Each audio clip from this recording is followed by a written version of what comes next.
I've put together approximately 35, maybe 37 videotapes, and all the information comes from a book dictated to me by God as his righteous servant, a man described in Isaiah 53, and the man described in chapter 11 of Isaiah, the descendant of David,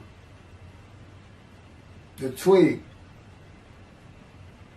from a shoot that grows out of the stump of Jesse, and it is a stump because of the vanished and felled ancestral tree of the kings of Judah, the line of Jesus. He cannot be the man of chapter 11. He's not the anointed one. He's not son of David. None of that's true. The other book, that book is called Isaiah 53 in the Day of the Lord. And there's about 3 chapters in those particular videotapes that come from the second book that we wrote not too long ago. He dictated to me. It's the story of my life. It's to show you how I fit the verses of Isaiah 53 with regard primarily to suffering, familiar with disease. So that would be wounded, and as it turns out, cancer. But the other words that you find in Isaiah 53, punishment, maltreatment, crushing, bruising, chastisement, okay, that is all in God's power. That's all in God's power, all those words. But the books are unpublished, shunned and despised, accounted afflicted by God, plagued. Nobody understands. This is so different than the Judaism the Jewish people have been taught. This Messianic era that will never occur. And we know it's not going to occur now once you believe who I am and how you cannot. After the mountain of evidence I have presented that is in those books, just as Moses today would have to say, well, look, I wrote Leviticus. You think I just came up with that? You think I just came up with all this information? Did I know how God speaks through an angel and who that angel is? Moses walks by a burning bush that's not consumed. The angel of the Lord's in the bush and God speaks. I'm the one who explained that to you. I shouldn't have to go any further than that. The God says the rabbis, the shepherds, they never listen to my prophet.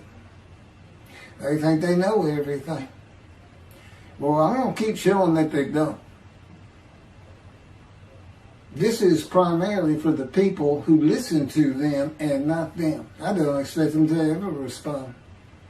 Because by responding, they have to say they've been wrong. Or that's just not what we believe. And so they won't change. The bottom line is they make money on it. That's the bottom line. God had me watch a video of Toby Singer just for this one purpose I'm about to tell you. He said, watch him raise his hand. He raises his hand to do his hair or rub his nose or something, and it's this big, fat gold watch. And this is how you know this is a God of old. He said, look at that. Look at that. I said, well, he does dive. He skin dives, scuba dives. So it might be a scuba watch. He said, that's no scuba watch. That's just a big, fat gold watch for everyone to see. And he makes his money on Isaiah 53. The guy tells me, at least that's how he really got going. I don't know. I know he has a radio show. But remember, I'm in the fire of refinement. Everything God does with me is to draw emotions because I'm going to be emotionless once I get to Israel, for the most part. He'll let me feel what he wants me to feel. But nobody can get under my skin. You can't bother me. Even if I seem like I'm mad, it doesn't carry over to my insides. And I don't think about it any more than while I'm, as they would say today, on a rant, getting on somebody. But, I bring his reckoning. I laugh. I tell him, you know what I am, don't you, God? He said, I know you're a lot of things. I said, no, I'm the reckoning. And I am the wrath. That's what I am. He laughed. Holy Spirit laughed. I said, righteous servant, David the shepherd, Elijah, prophet like Moses. I like wrath. What's his name? Wrath. What does he do? He brings a reckoning.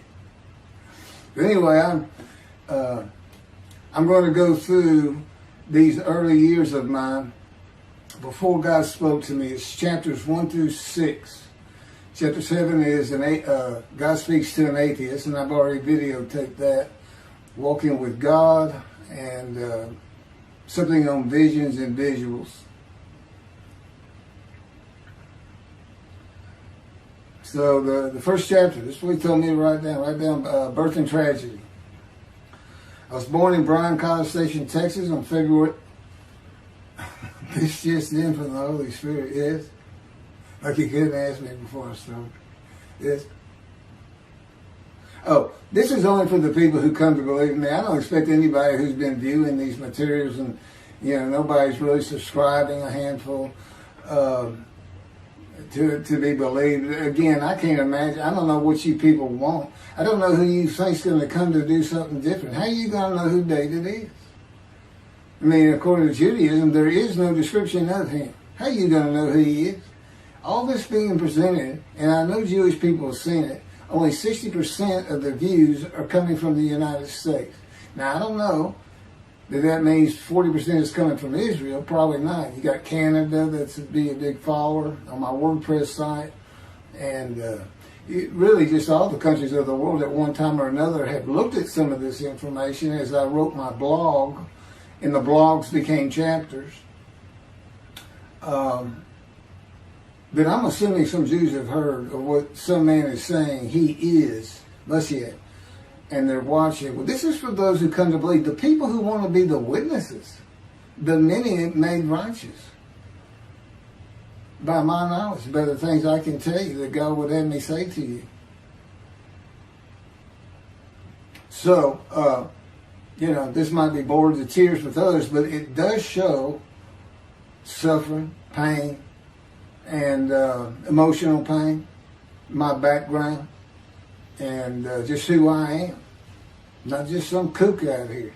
People say, well, he's hearing voices. I mean, listen, as a lawyer, and I even did criminal law, I've seen some of these people who hear voices. I promise you, that's a person who should be hearing voices when you just see them and watch them for a couple of minutes. It's not me. Excuse me.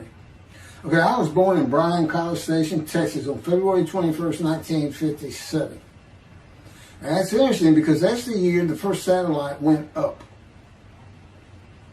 Russia sent up Sputnik, which was really 3 different satellites, and altogether they were called Sputnik.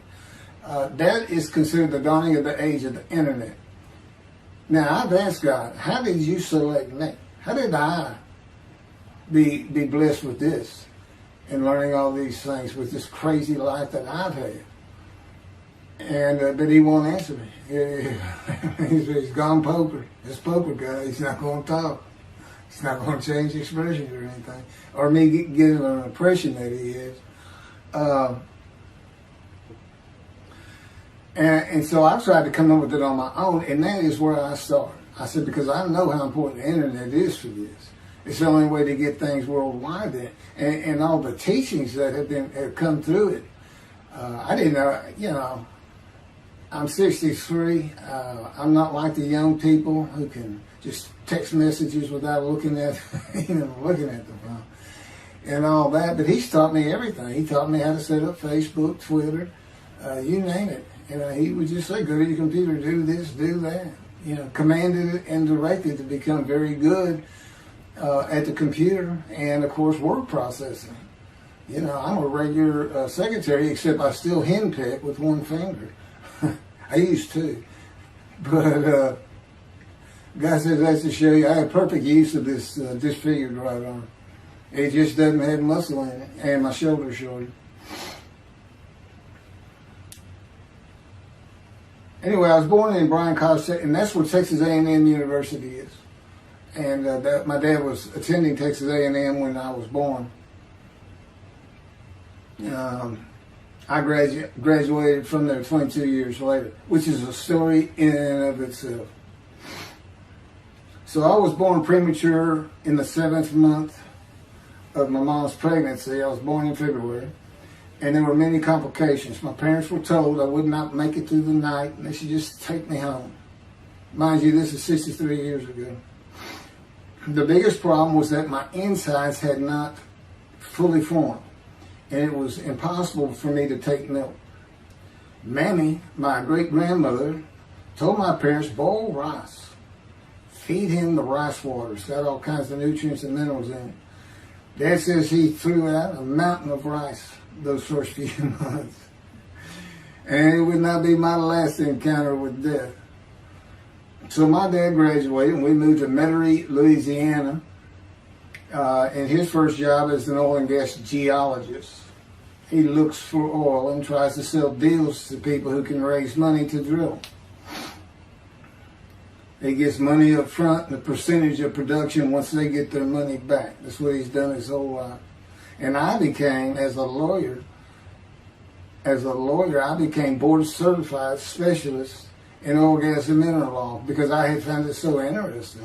As a young boy, I became interested. But he rarely had time for us. The other part, I said, okay, well, I was born when the dawning of the internet, so he's got a selection process for 57. And I come from a dysfunctional family. Lots of drinkers, lots of fighters. And on my mom, her grandfather committed suicide. It's tragedy. Birth and tragedy. In the Great Depression, he lost everything. He owned land in what is now downtown Dallas.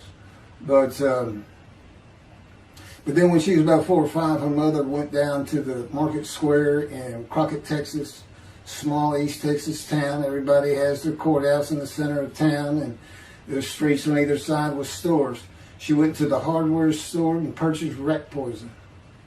She hadn't gotten hardly out the door when she opened it and took it herself. Died right there on Main Street in the middle of the day in a little small town. I don't know how long that would have been. My mom's 85 or 6. She was 4 or 5. Almost 80 years ago. So I'm sure it was quite an event. And her dad took her and her sister's about 2 years older, to Metairie, and not Metairie, to someplace in Louisiana. But could have been Baton Rouge. And her father became a elevator operator. And you can still find this in Houston. When I was at law school, I went to law school downtown Houston, but South Texas College of Law. And at the courthouse, they would have somebody sitting in there on a little stool and with a lever and take you up or down, take everybody up or down. With all the lawyers coming in for the court cases, it was packed. I'm sure they've done away with it by now. But that's what he did. And they found him one day or night. He had taken out a pistol, he shot himself in the head and killed himself. So now she had suicides on both sides of her family. And her father's brother took the 2 girls in. He actually adopted them. And when she was about 10 or so, I believe, she's with him out in some shack in East Texas. And, there's not even phone in this place. And he took a shotgun, and I'm sure he'd been drinking there, all known for it, and blew his head off right in front of her. I mean, that's all the circumstances I know about it. It doesn't sound like a good scene at all, but it scarred her for life. Okay, we've been taking care of her from the get-go. My father amazes me to no end. What he has done to care for her. See, they knew that was his sweetheart. Eventually, now at 10 years old, that's who he married. And they're both from Crockett, Texas. Small town people.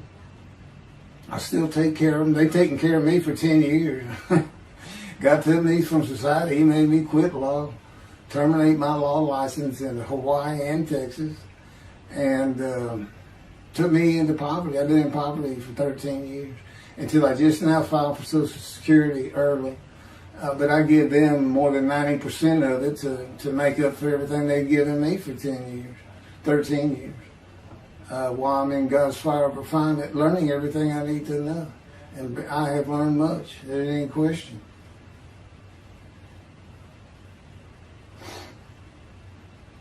So anyway, there's 3 suicides. There's 4 suicides right there. So it's a family of tragedy. You know, it's not a tragedy of losing your entire family in the Holocaust and you're the only one left. It's not like that. Because God says, I just got things as close as I could. He says, I touched you in the womb to disfigure you, really for just one reason. Well, 2 reasons. One, it makes you identifiable. But it was so people would pick on you. I wanted people picking on you because that's what happens to young Jewish boys. Just for being Jewish, just for having a disfigurement. People will pick on you.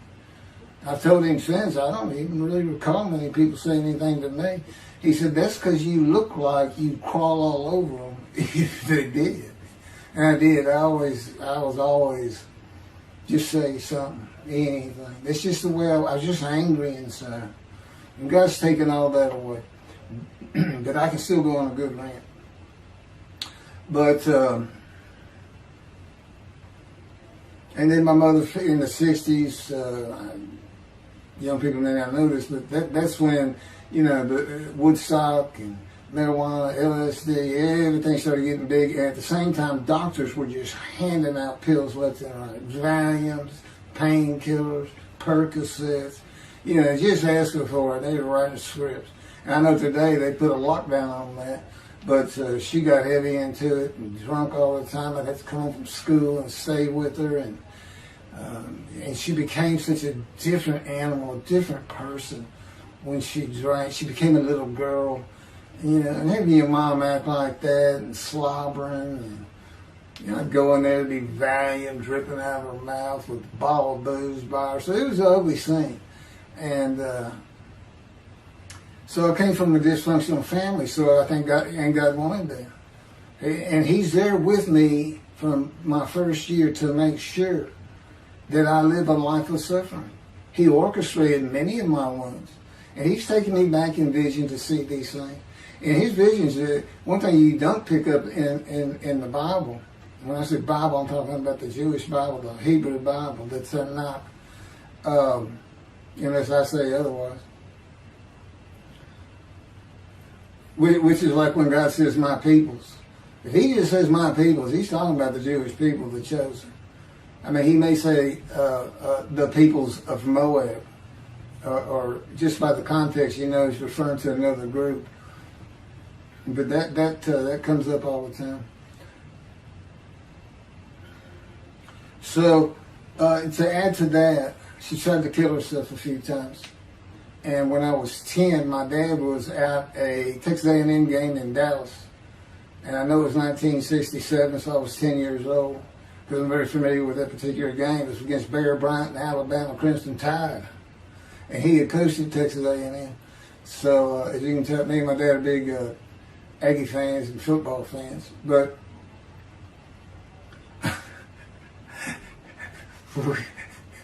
I had been assured we'll be able to see those games in Israel.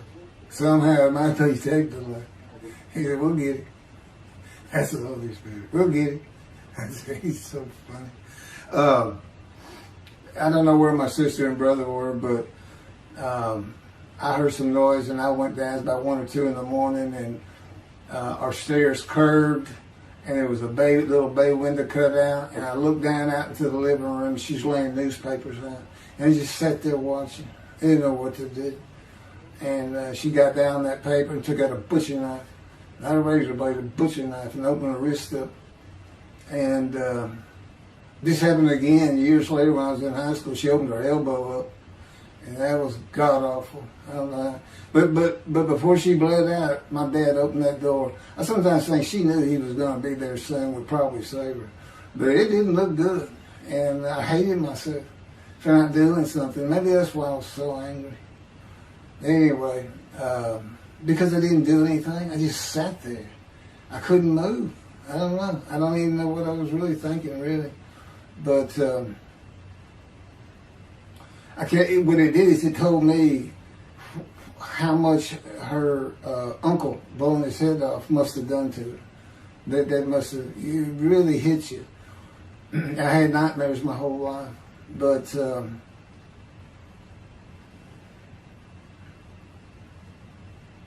I was 16 when she did the thing with the knife. But you know what? My dad finally got her he got her the best psychiatric care in Houston, Texas, and that's big because we got a medical center that's renowned throughout the world. And they put me back together many a time. And she never did that again. And the amazing thing is how different she is in her very advanced old age. I mean, it's like she was never that person of the 60s and the 70s and the 80s. I don't know how my dad survived it. I'd have never stayed. I'd have taken the kids and said, try to find us. But he's not like that. I've never seen two people who love each other so much. It's crazy. But anyway, I was married for 20 years and we weren't like that at all. We finally divorced for irreconcilable differences. Okay, my first major surgeries when I was 2 years old. My first surgery. Up above here, I have a scar. I had my first of many surgeries. Been born without my right pectoral muscle, small shoulder, withered arm. And there was some, the movement of my arm was restricted. There was some tissue in here that had to be cut out. So they opened me up and did that. I was born right-handed, but I do everything left-handed. Except for light things. Like I shoot a basketball right-handed. I throw a ball right-handed. Darts, things like that. But bowling, I'm left-handed. You know, anything heavy. And I was quite an athlete. If I'd had two good arms, I'd have probably been on scholarship. I was already offered a partial scholarship at a small school for track, even with this bad arm. But I just didn't have the fast start. You got to have two strong arms just pushing out in front of you. But I was some kind of quick and fast. So, we moved back to Houston to a place called West University, a suburb. And this little story, I don't even like telling it, but God tells me I have to. And he had something to do with it. But I'm not going to go into that part of it. So anyway, I had decided when I was in the second grade, I was tired of school, didn't want to go anymore. I don't exactly know why. I just know I said, that's it, and I'm not going. Dad came to get me up and take me to school until I'm not going. And it was on. He was going to get me there. It took him about an hour to get me to the car. Fighting and screaming and running around, hiding, getting under bed. You name it, I was doing it. And anyway, he finally gets me to the school, but he's too tired. He wasn't even going to try to get me out of the car by himself. So he get out, and he goes and gets the principal. Now, my dad's about 6'2", but he's real slim. And but he comes out with his principal, who's taller than he is, and he's a hefty guy. He's burly. Anyway, so they come, they said, get out of the car. I said, I'm not getting out of the car. I'd already locked the doors. And only the two front doors locked, and it was those locks that you pull up and push down. So my dad used the key, and he opened up, he popped that lock up, and I slammed it back down. Said, I'm not going to school, I told you. He throws the key, they start throwing the keys at one another over the roof.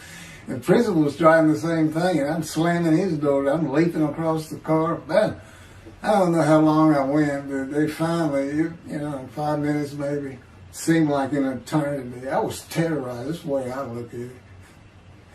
Anyway, the principal got it open, and I saw that door open, and I got back on the far other side of it, by the steering wheel with my back against that door. And I curled up like a ball, had my knees on my chest, and he reached in to get me, and I unleashed on him, kicking him in the face with everything I had. It broke his glasses, and his orbital bone got shattered. So, That wasn't my first principal either. There's another one. So, but anyway, so they carried me in, and it was very embarrassing. I was crying. But again, funny thing, nobody, because I stayed with this same group for 9 years, going to West University and the junior high there that you go to. Nobody ever said anything to me about it. And I knew some of those kids that were in that class.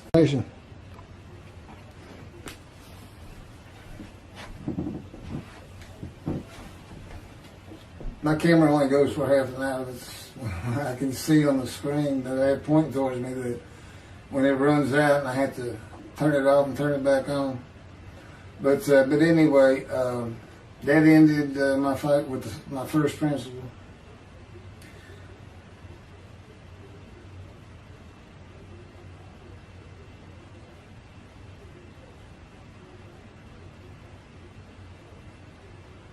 Yeah, here it is right here.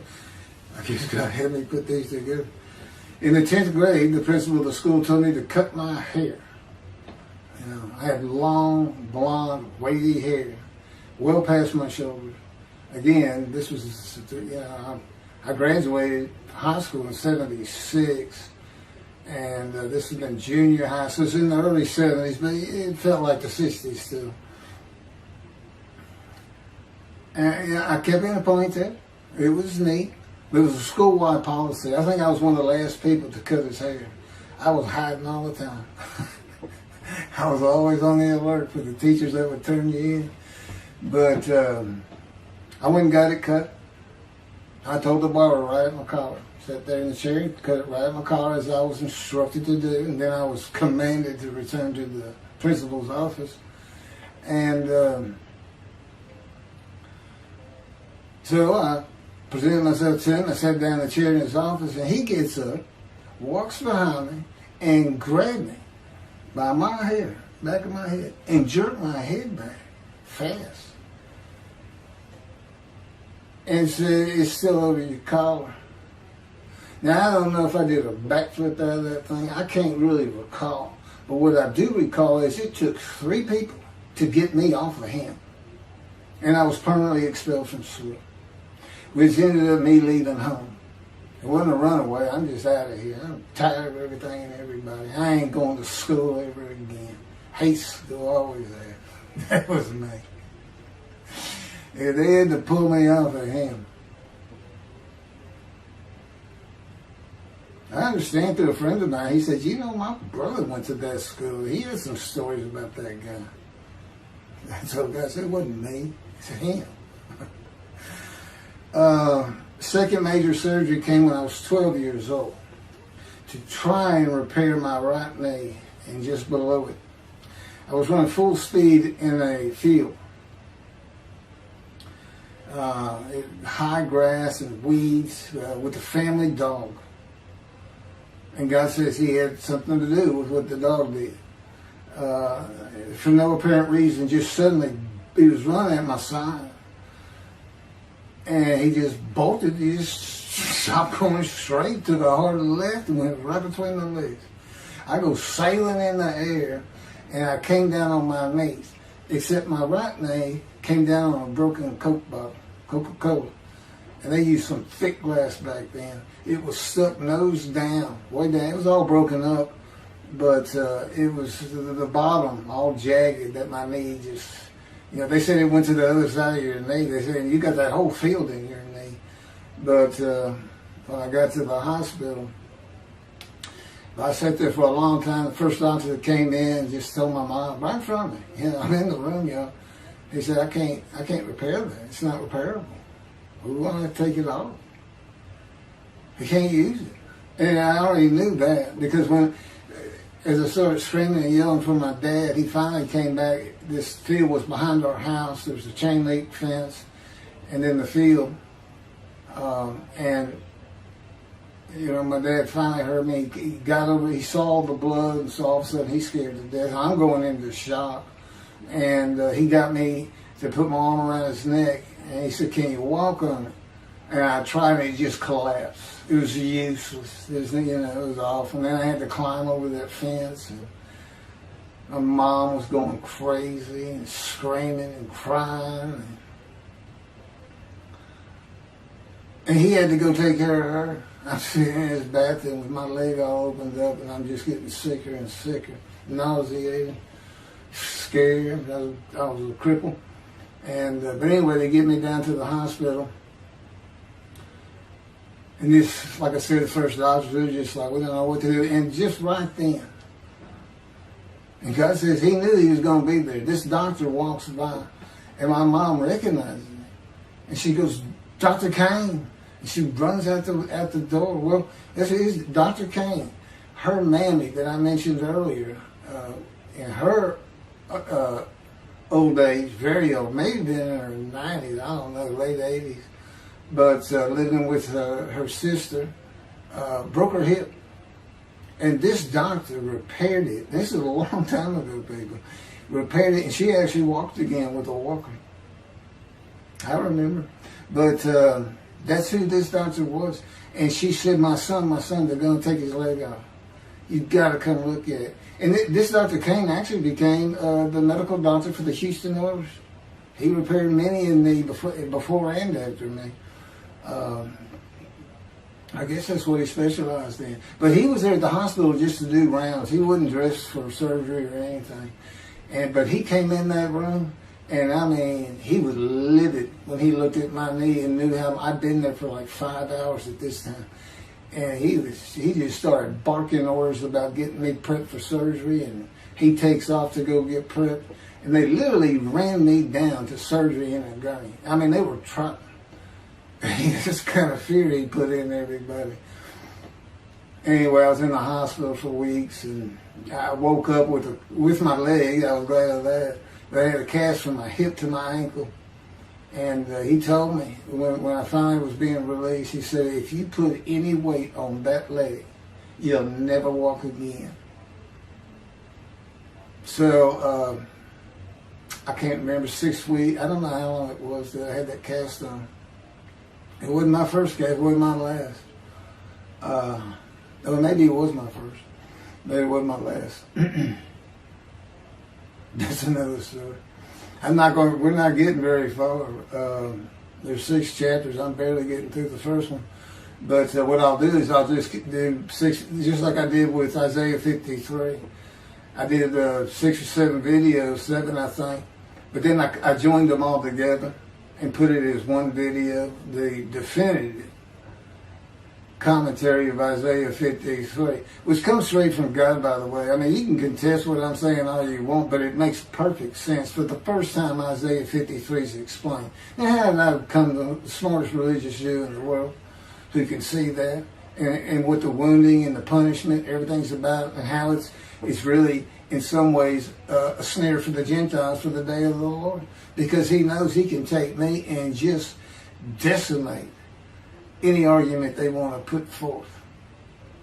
You know, in particular, I'm blemished. I'm the Antichrist. In that I am exact opposite of Jesus Christ. Okay? He's so smart, he was teaching synagogue at 12. Supposedly he was a perfect, beautiful man. I'm disfigured. You know, I'm not bad looking, but I'm not, I'm not Brad Pitt or anything. Anyway, and sinner, I was, I tell God, well, I wasn't an habitual sinner. I was a good person. I was good to other people. I was very compassionate. I said there was already a lot of humble in me. I didn't log myself and the things I could do over others. Like being the fastest guy on top 5 at school and the fastest in the neighborhood. I didn't brag on myself. But as he took me back through my life and informed me when things were sins, it just seems like I touched on all of them. And if murder in your heart is actually committing that sin, as the Christians say, I don't really go with that. But then there's really not much I've missed. So I'm a sinner. And, all Jesus can say is, well, I'm a sinner too. I lied. All you got to do is read the scripture in the Gospels. You see where I'm lying. That's easy. And I came from the banished line. I thought I was the man of Isaiah 53. I thought I was going to be exposed to death, but given long life. This is what he would tell you if he was here. He said, but you know what happened? They crucified me. And on the cross, I realized I'm not that man. This isn't exposure to death. This looks like a sure thing. Father, Father, Father, why have you forsaken me? That's Jesus Christ saying, I'm not the man of Isaiah 53, and I just figured it out. That's what that is. I ask God sometimes, you sure you didn't have that written? Why on earth would they write that down? At least forget about it. We need forsaken me. That's what it's about, Christians. They got their way. They can explain that being counted a sinner means he got crucified with a sinner beside him being crucified on each side, left and right. So there's three of them, so he's counted a sinner. Okay. It's supposed to be descriptive. We're supposed to be able to find a person through this. You might tell Judaism the same thing. This is to find somebody. It's not the people of Israel. They're all kinds of people. No, we're looking for a guy so God can have a Moses. Why? We have a new covenant. Why? It's the day of the Lord. Why? Jeremiah says so. That's why. It's so easy. The lamb blooms again. Okay, and he's coming with covenant friendship with the temple. So the lamb blooms again at a time when there's no temple. Jerusalem's going to be rebuilt. It's a metropolitan today. This is no Jerusalem of antiquity. The old city might be too big. And I'll make a new covenant with you. I'm going to forgive all your sins and remember them no more. That will cause Torah to be written on your heart. It's a metaphor. When did he do this before? Oh, that's right. Assyrian Babylon exiles. Isaiah was writing for. God said, I forgive your sins, remember them no more. They became a holy seed, and what they did? They built the second temple. What are we missing? The third temple. It's so easy. So it is the day of the Lord. There ain't any question of that. I'm just telling you, it started with the Russians. Sending us Sputnik. Those old Ruskies. And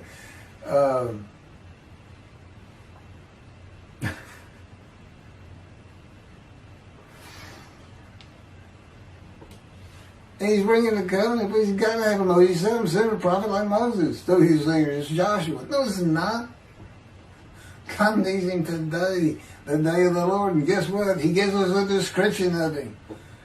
He knows this is a time of secularism, reliance on science and medicine and doctors. And you got so many more people who the only book out there is not the Hebrew Bible. There's a lot more books than that. There's all kinds of distractions, television, cell phones, computers.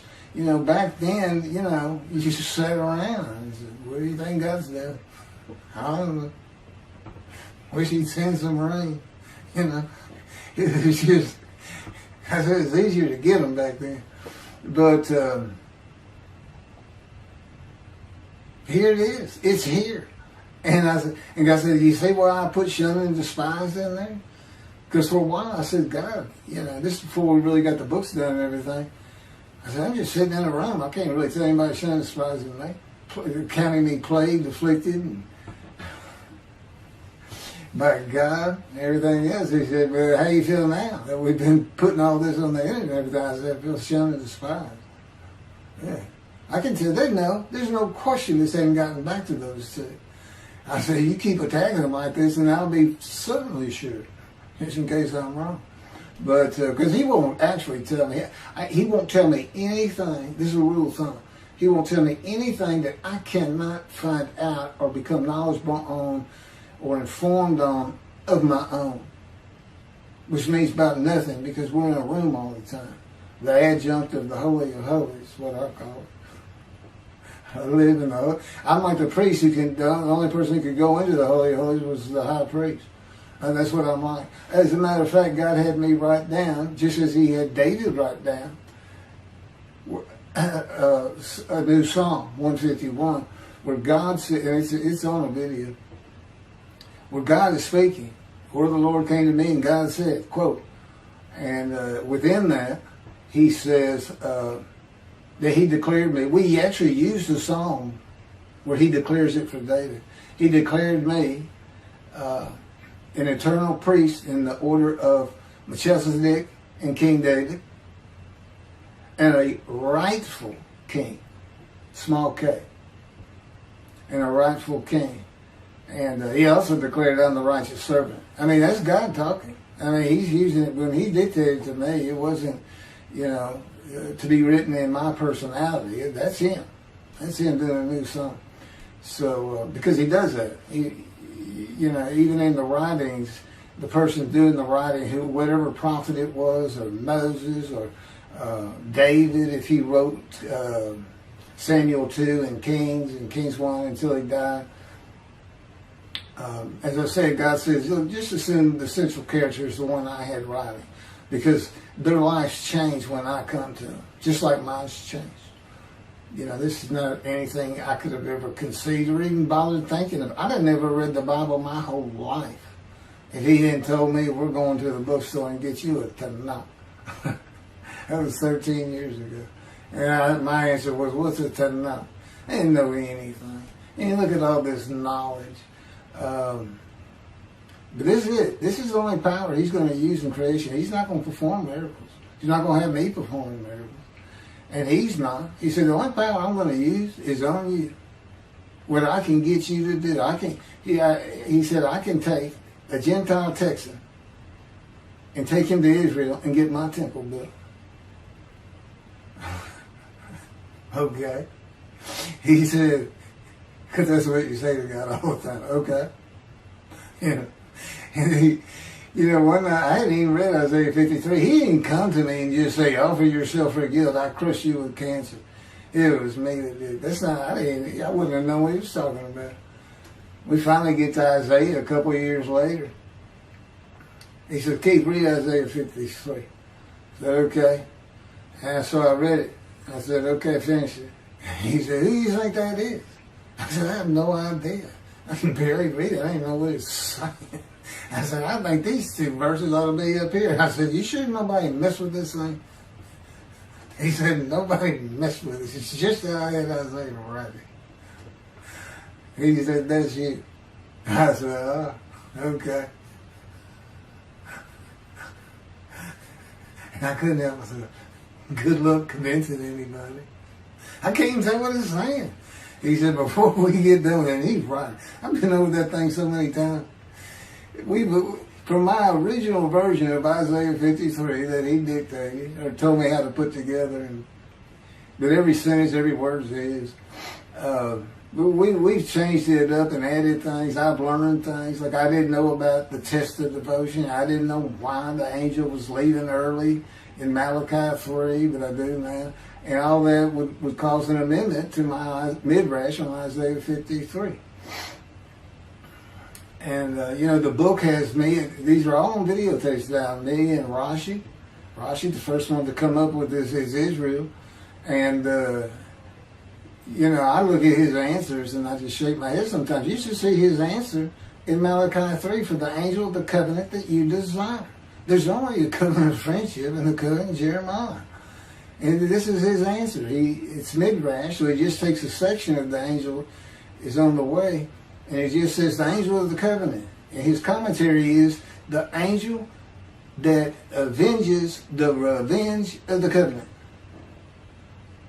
I said, what does that mean? What was he talking about? I said, God's being funny. He said, I don't know. I said, you do know. He said, well, I'm not telling you. So, God likes to feel as though he's laughing. He doesn't actually laugh. He sends me a perception that he does. Or he uses me to laugh. I've mentioned that in a video. Because he can't. Well, he controls my words. I learned that in walking with him. Just one day, I'm talking out loud as we go. I'm discussing man and divine beings as though I had a sermon I was giving or a speech to somebody or a seminar. And I'm rolling, and I can tell he is really making this thing rock. He's taking me from here to here to here, and we're going. And I'm going. And all of a sudden, I use a word or a couple words that I simply don't use. And they're not what my mind was even thinking of. They just came out. And I just stopped. I said, did you do that? I didn't even say, hey, did you just make me say these two words? Because I knew he knew. I said, did you do that? He said, I did. Like he was almost indignant. I did. I said, okay. But anyway, that's where it all started. Now I know. Okay, guess who that is? That's the Holy Spirit. Using me. He doesn't sound like that. But he'll use words like that. He said he's getting bored. They like to cut. I mean, let me just say this. This is part of God you don't know. And it's not all the time. Just some of the times we do tend to get kind of silly in here. But, you know, they do things after a while. I'm like, you know, I feel like a kindergarten teacher, and I got two of those kids that you just shake your head at. You say, this is a handful. These two are nothing but trouble. Always fooling around, looking for a laugh. And the Spirit's always working in heaven, death, God laugh, as it were. Again, he doesn't actually laugh. It's a perception that's his emotion. If God has any emotions left, because worrying about other people's pain is not one of them. He made that clear to me. I don't care about your pain. And just saying it makes you mad.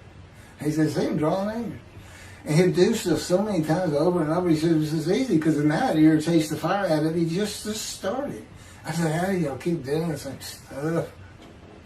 And one day I told him, I said, I got it. Which means it actually came from them.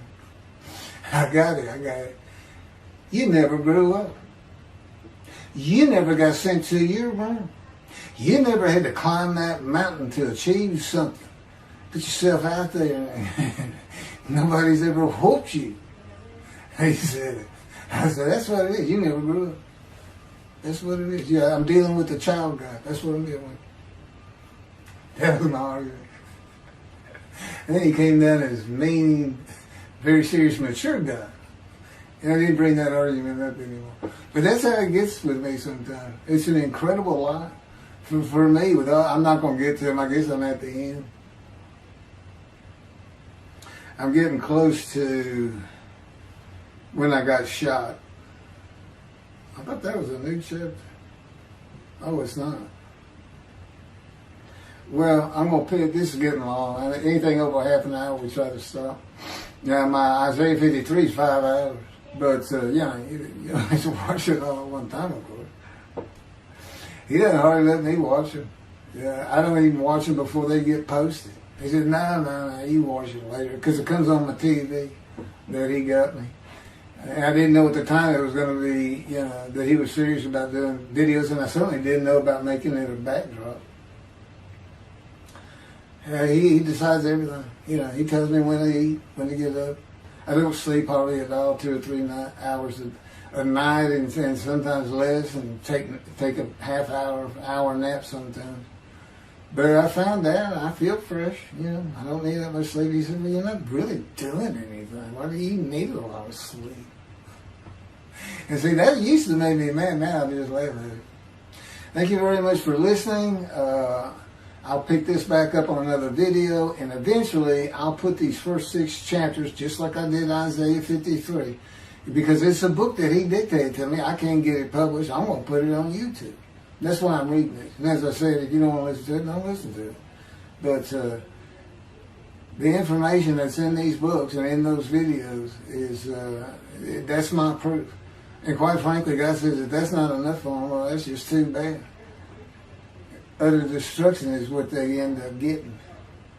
They better learn how to listen to the prophet. See, it's no different than the people back then. You'll say, well, why didn't they listen to Isaiah? Why didn't they listen to Ezekiel?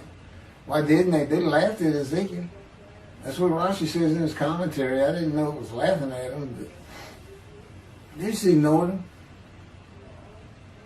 Everybody thinks they know it. But in any event, I do know there's one chapter we haven't put in there, and that is recognizing a prophet in the timing. It says Moses vouched for Joshua, so he didn't have to be tested. Now, the problem with all that is, and I think why God hadn't had me put it on video, is that they're looking for a seer, somebody who can see the future. But see, that's antiquity. I mean, that's not what you're looking for today. Moses wasn't a seer. And none of the prophets were seers. They just wrote down what God told them to write down. God's the prophet. Is the one making prophecy. And what he does, he doesn't actually just, quote, see the future. He walks it through. He says, okay, right here is when they're going to send up a satellite. This is where humanity will be at that time. He can walk it through in his mind. As I mentioned, his eyes, he doesn't have them. It's just his absolute knowledge of all things. He can form a picture of this room. Me, it's in here. He knows every atom of my body. And it's like he does a vision for himself, a visualization. It's what I call when they put pictures in my mind. He says, and he puts it into the spirit's mind. And they're both within me. You know, the big cloud that just came down. If you're sitting in a room with me, it envelops you.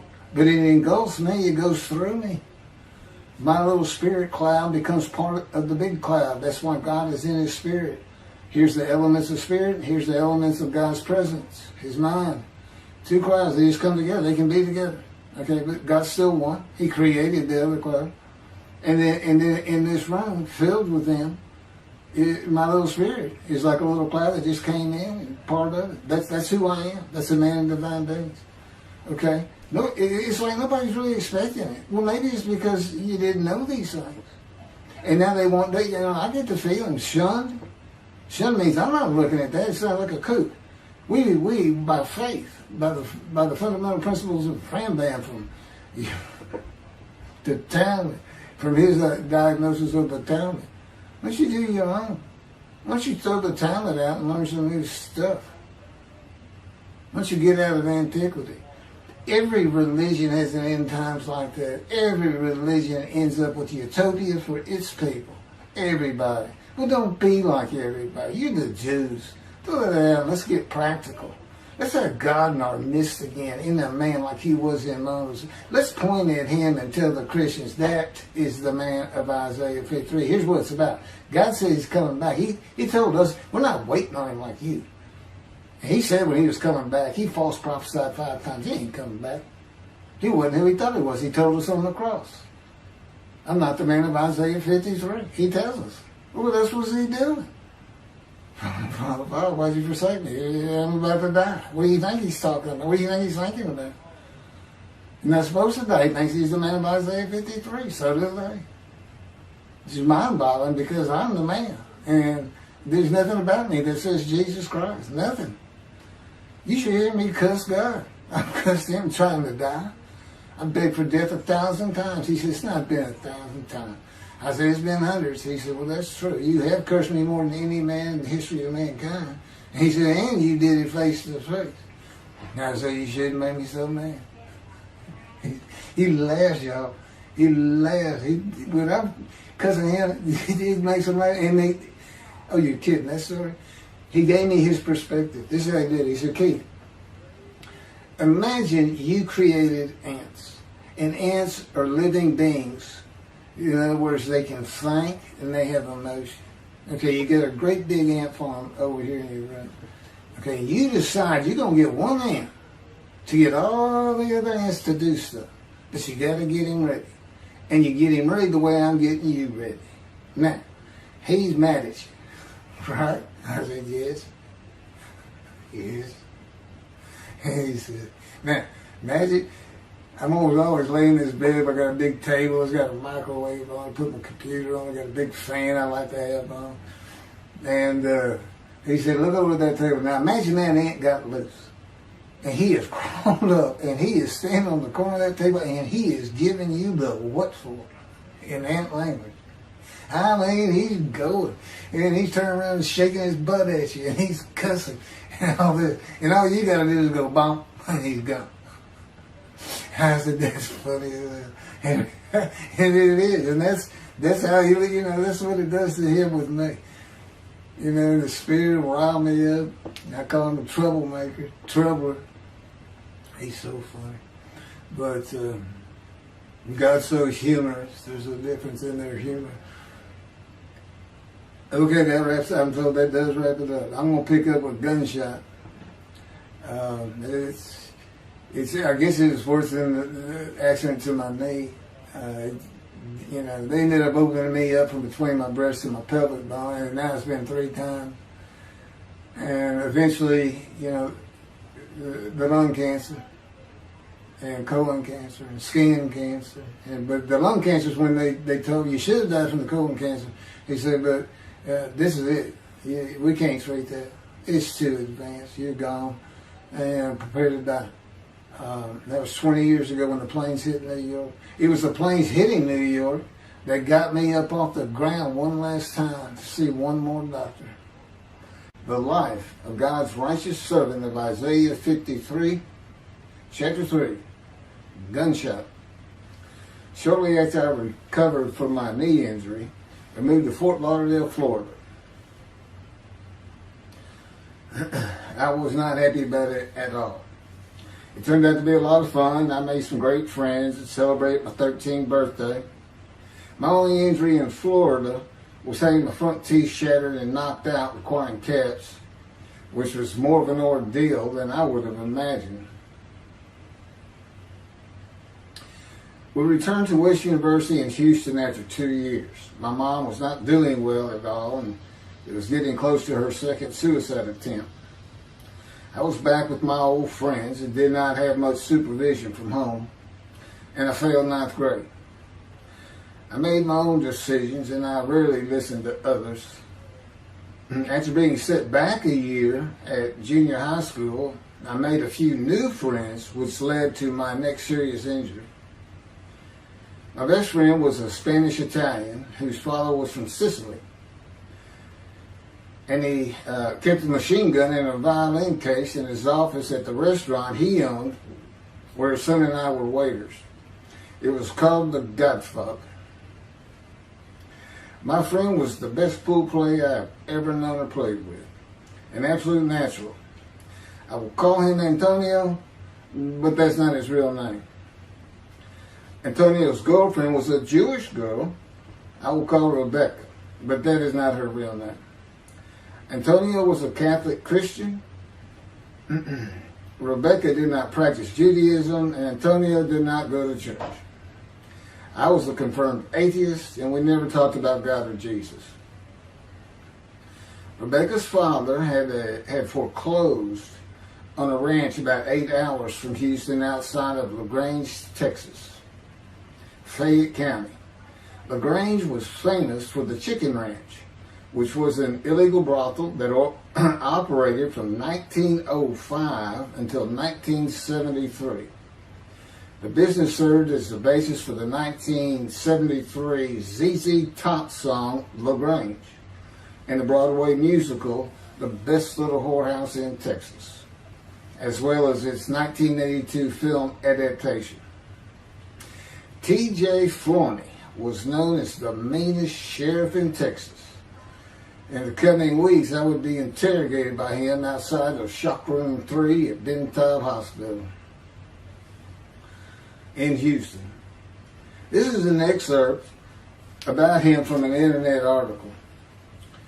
It was the most one-sided Texas battle since the Alamo, as 100 citizens watched disbelievingly in the dusty little town of LaGrange, their beefy sheriff, T.J. Florney, reached into a black 1975 Continental Mark IV and began to shake by his $300 suit Marvin Zindler, the star consumer crusader of Houston, Texas.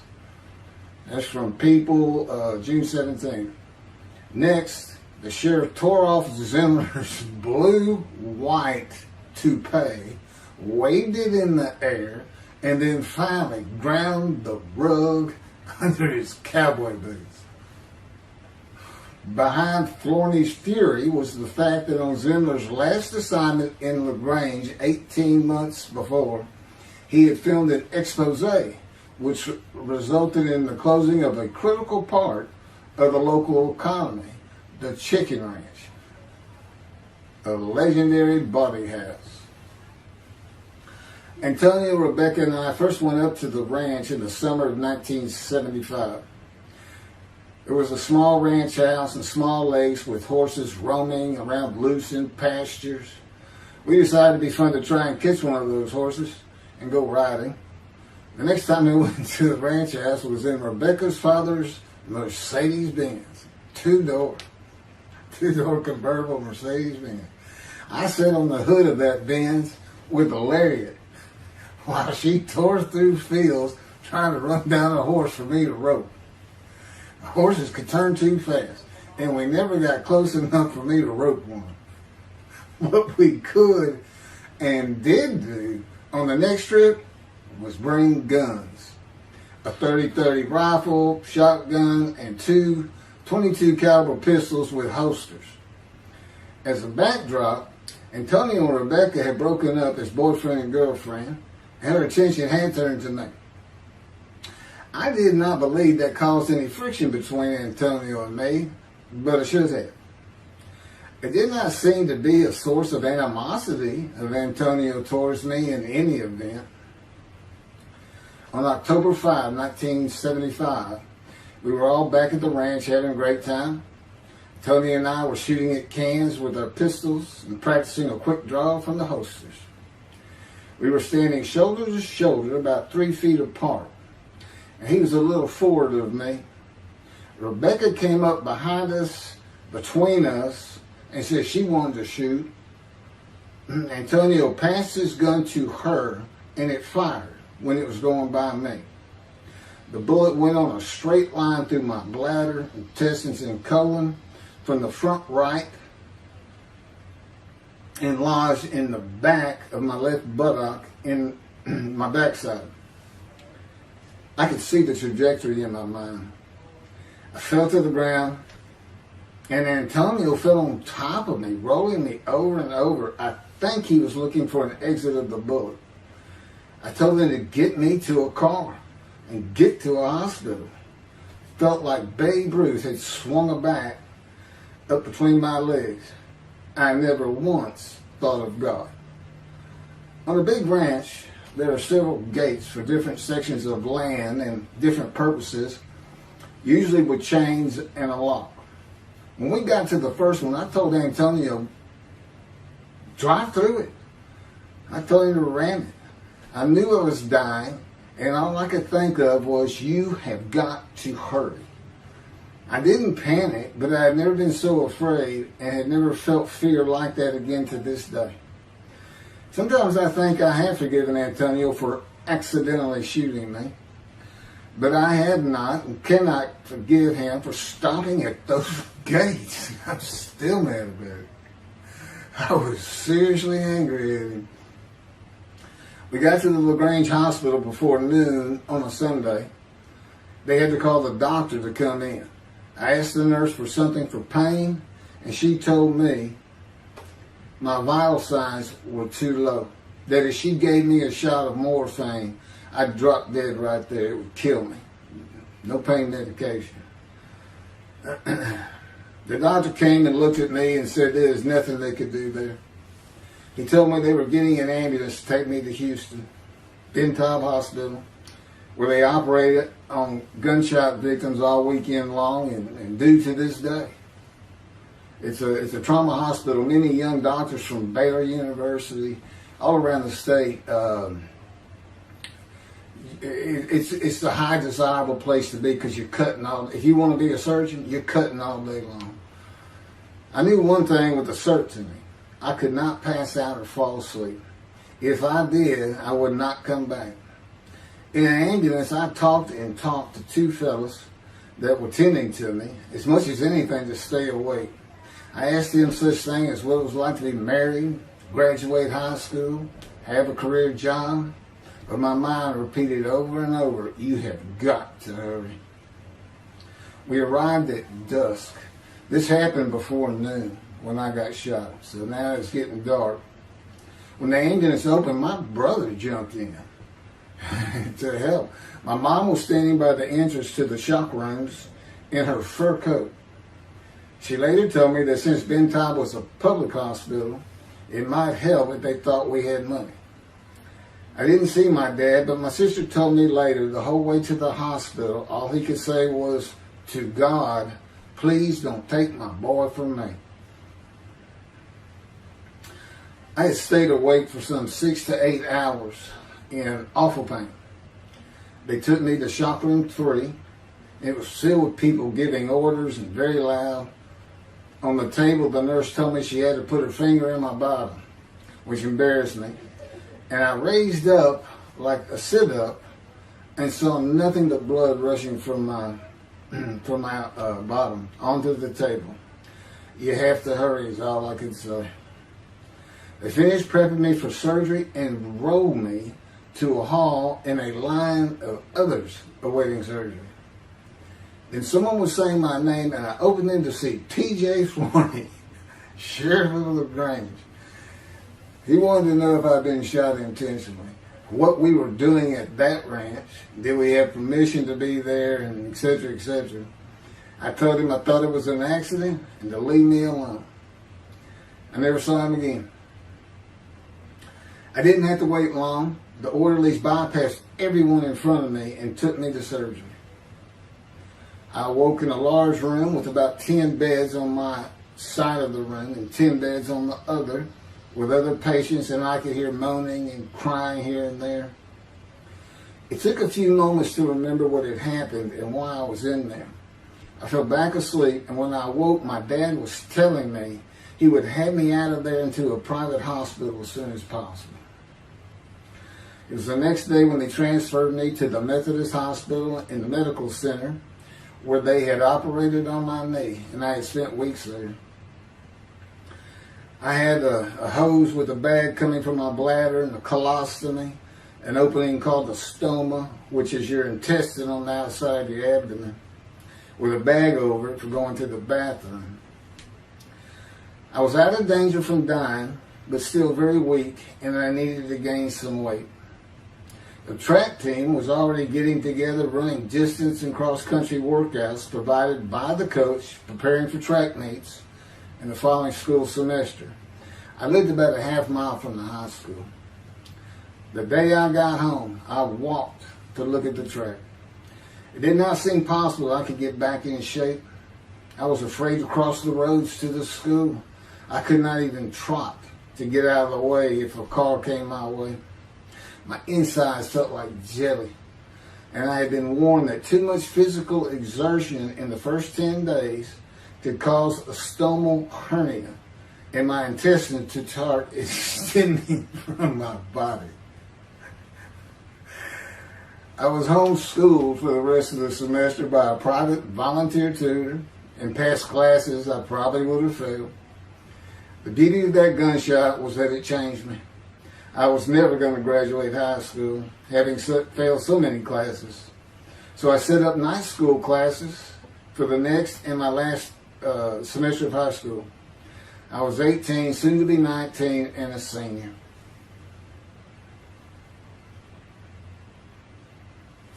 Chapter 4, College and Law School. Before the summer of 1975, one of my best friends on the track team, who threw the discus and shot put in field events and was a senior, told me he wanted to do something big the coming summer before starting college at Louisiana State University, LSU. I was only a junior and I had no plans for the summer. He mentioned this to me, and I began thinking about how long it had been since I had been to Colorado. My father, who had really good years and many so-so years, depending on how the oil and gas industry was doing. And when I was in junior high school, he had sold some prospects that completed a few wells and had purchased a condominium in Pagosa Springs near Durango, Colorado. My friend's name was Keith Miller, and I called him Miller. He had given me the name of Say Babe. At one of our night track meets, I was running the 330-yard low hurdles, and the last turn was behind bleachers where the officials lost sight of us for a few moments. A runner to my left veered out of his lane into mine and took my hurdle, and I had to slow down and go around it, yelling, "Hey man, that's my hurdle." I wasn't happy. I do not remember how Miller knew what I had yelled, but he was probably on the football field inside the track working on shot put and discus, watching me run and hurting me. I did not really know him very well at this time, other than he was a popular senior who knew everyone, in stark contrast to me.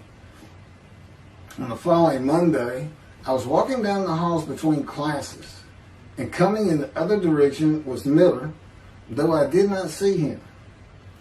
Then as he was passing me, in a loud voice, loud enough for everyone in the entire hall to hear, I hear, "Say, babe, that's my hurt."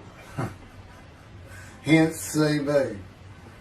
That began a really good and fun friendship, and I got to know the class I should have been in if I had not failed ninth grade.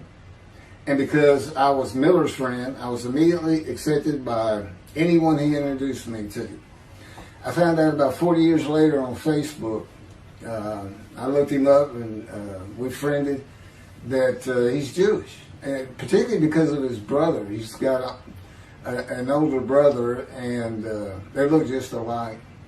Live up in Oregon.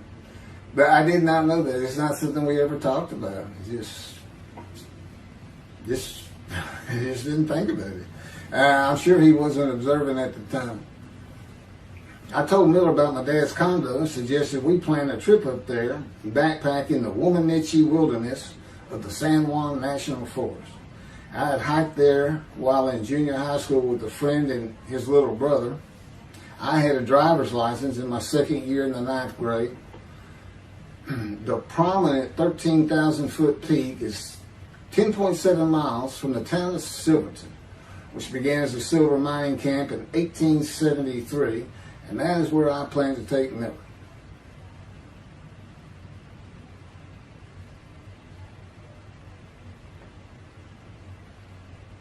So Miller and I take off. We use his car. As I said, he was getting ready to graduate, and his dad had bought him a Toyota. I can't remember the name right now. My dad's condo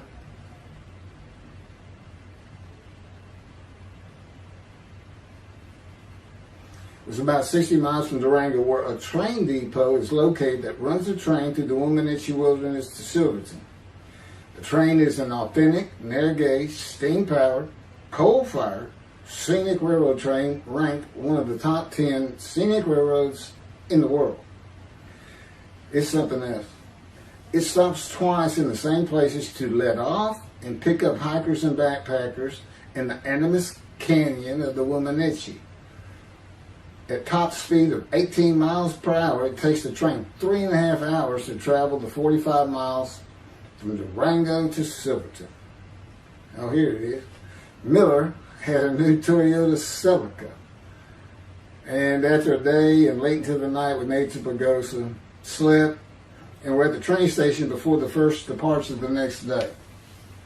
I don't know what the problem was, but the train was not going to run that day.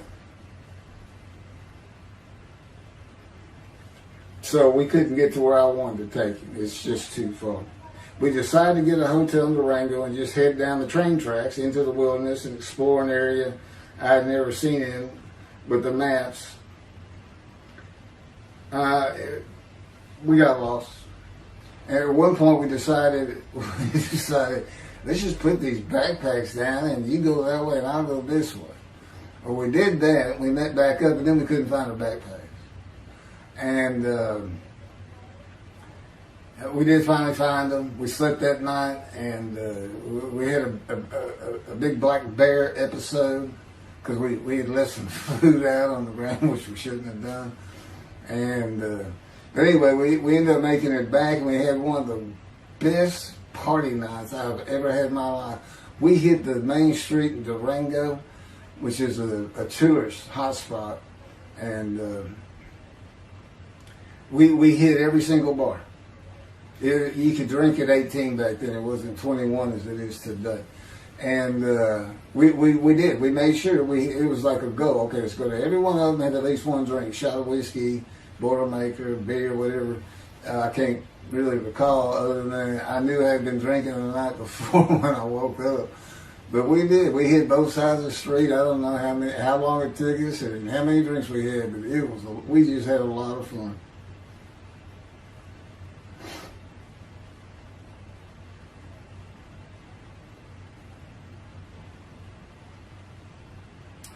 Okay, I'll be coming to chapter, I guess it's 4.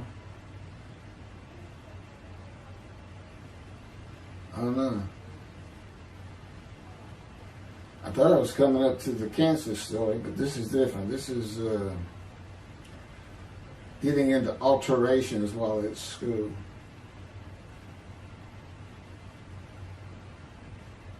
So anyway, I was shot on October 5, 1975, and by early December, so it was October 5, and then in early December, I had surgery again to put my intestines back together, which was, it was dicey. They kept telling me, we don't know if we can reattach. There's people like Bob Hope lived his whole life with one of these stonal deals, and it's just a horrible thing. It was successful. They put it back together, and they removed my bladder tube. The girl next door, who I had never talked to other than to say hey or hello, and who also went to high school with me, had been coming over daily, and she agreed to be my girlfriend when I asked her a few months later. I did my night school and graduated last in my class, or close to it, of over 400 people. In late December, I began running with the track team. Now, I had surgery early December, and I already got out there with them, which was difficult. Pulling 2 tires on the cinder track. There's a rope, 2 tires, and you put a harness around your waist. I had to put mine high up on my shoulder. On the cinder track for a lap and a half, 660 yards with 2-minute intervals, 6 times was the toughest. My speed and quickness were still there, but distance running and my endurance, it took quite a while to come back. In early February, just about 3 months after being shot, I won my first 120-yard high hurdles race at a track meet that was fast enough to qualify at the upcoming district track meet for the regional track meet. Winning at the regionals would place me in the state track meet. I was fast, but my disfigured right arm really held me back. Then my heart was broken, and I cried for the first time since I was a child, as best I could remember. My coach, who really liked me, he understood the effort I had put in to get back in shape. Called me to his office, and I knew something was wrong. He told me I could no longer be on the track team. I had too many semesters of school to be eligible according to the eligibility rules. It was because I had failed 9th grade.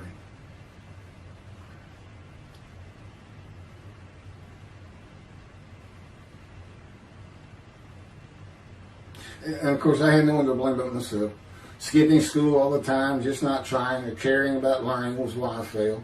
I was not lacking in intelligence and common sense, as many people thought of me.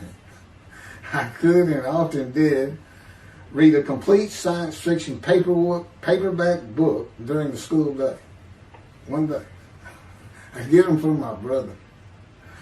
I just sat in the back of each class and read my book, and the teachers always left me alone. I also was suspended from school a couple of times for fighting. First fight was in the gym in the bleachers with the principal on the floor telling us the do's and don'ts for the second semester of the 10th grade. This is 2 years before I was shot. I found out he already knew me by name, and I had never talked to him. The second fight was with the same guy, but this time we took it across the street from the school. He had about 10 of his friends, and I, being pretty much a loner, I had none. They were African American, bused into school from neighborhoods far away. And I just didn't understand them, or know why they even talked to me with words I did not get, like word, or say, man, can I hold $1?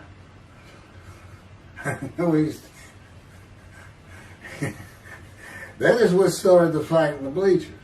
I hear from behind me, and one stood to my left, saying, "Man, can I hold a quarter?" I turned around and just looked at him. And finally said, I did not have a quarter. Ordered with the principal, I undid my ponytail. Mind you, he's sitting right behind me, and I'm well aware of that. And I brushed my long blonde hair and then reached into my pocket for some chapstick for my lips. When I pulled my hand out with the chapstick, turned out I did have a quarter. Then from behind me, I hear, saying, "Man, you said you don't have no quarter." To which I replied, turning around, "I don't have a quarter for you." The next part is kind of hazy. But I do know I grabbed him by the front of his shirt and threw him down the bleachers onto the students sitting below me. That is when the principal yelled my name and told me to go to his office. The next day, the guy and his friends were waiting on me when I got to school, and we fought across the street.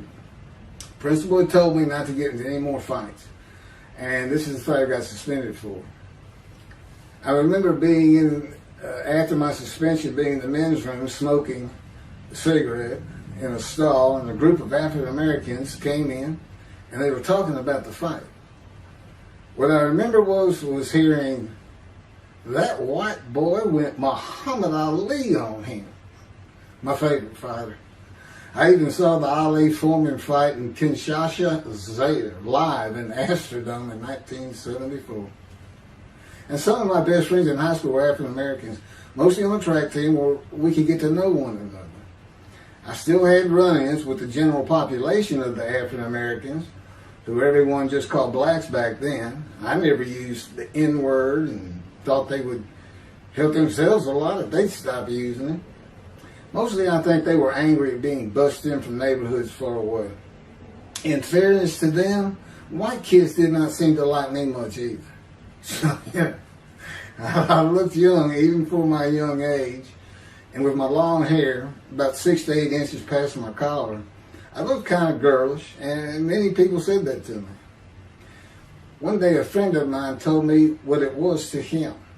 You never smile and seem to be very angry, like if someone looks at you crossways, you're going to come after them, daring them to say something, like you want to fight.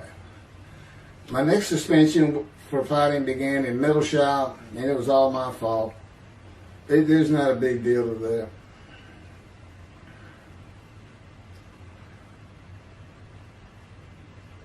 The last fight I was ever in came right before I was gunshot at the ranch. The accident really changed me and the way I looked at life. I never got in another fight after I got shot. It took some of the fire out of me.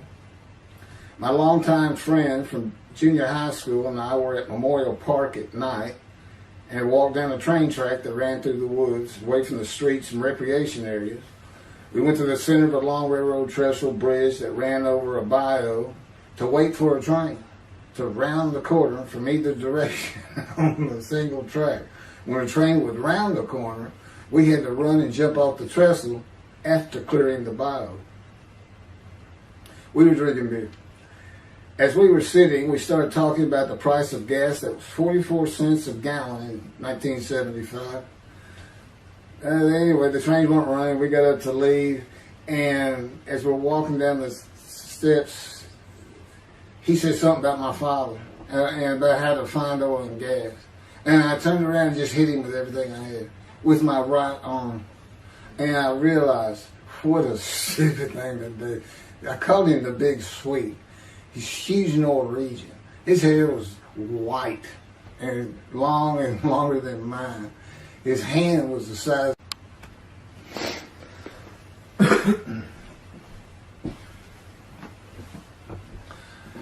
And I had nowhere to run. That was the really dumb part about it. I mean, I couldn't move. I couldn't use my quickness. I couldn't box as I had with the fellow across the street.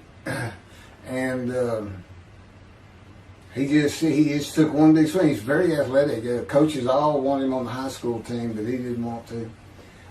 Football team. And but anyway, he hit me just one time. That was the whole fight. It was just 2 hits. My measly hit with my right arm. I was fast, And I hit him when I wanted to hit him. Well, I say that. I didn't even think about it. But he just about knocked me senseless. I mean, I saw red. And so anyway, that was it for our friendship. Although after I got shot, he and I got back together a little bit, but by that time I had met Denise next door, and I wasn't going to be going out drinking beer at the trestle anymore. I was going to get serious, and that's when I set up my night classes and everything. The big Swede.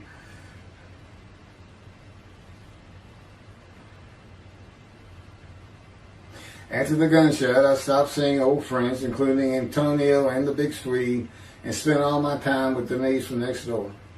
I knew I wanted to be someone who succeeded in life. My dad always told me when he was angry with me that with my smart mouth, I was never going to be anything but a ditch digger or a lawyer.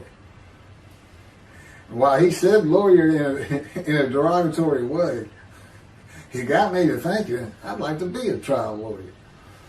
I had to get into college first, and the only school I wanted to go to was Texas A&M University.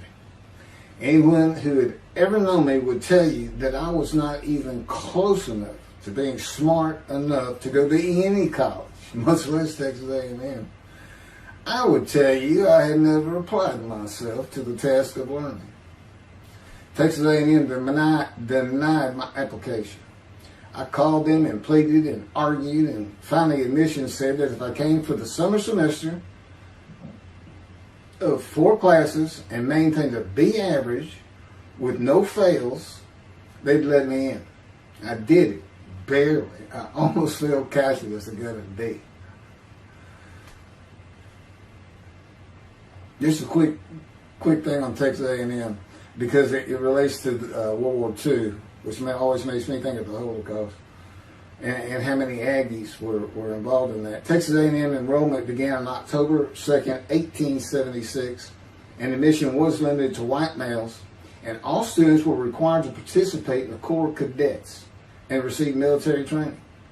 Many Aggies served in the military during World War II, with the college producing 20,229 combat troops. Of those, 14,123 Aggies served as officers, more than any other school, and more than the combined total of the United States Naval Academy and the United States Military Academy. During the war, 29 A&M graduates reached the rank of general. Texas A&M is more than a great university. It's the home of the Aggie family with a long history of spirit and tradition. And I'm going to pass through all that. You can read. I got all this from Wikipedia.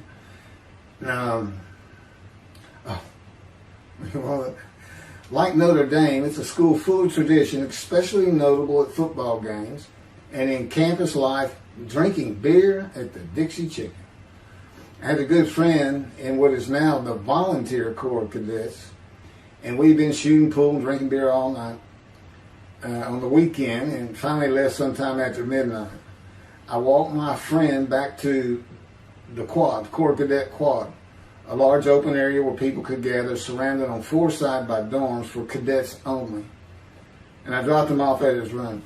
Before he shut the door, he looked at me, and not for the first time, said, "Want to race?"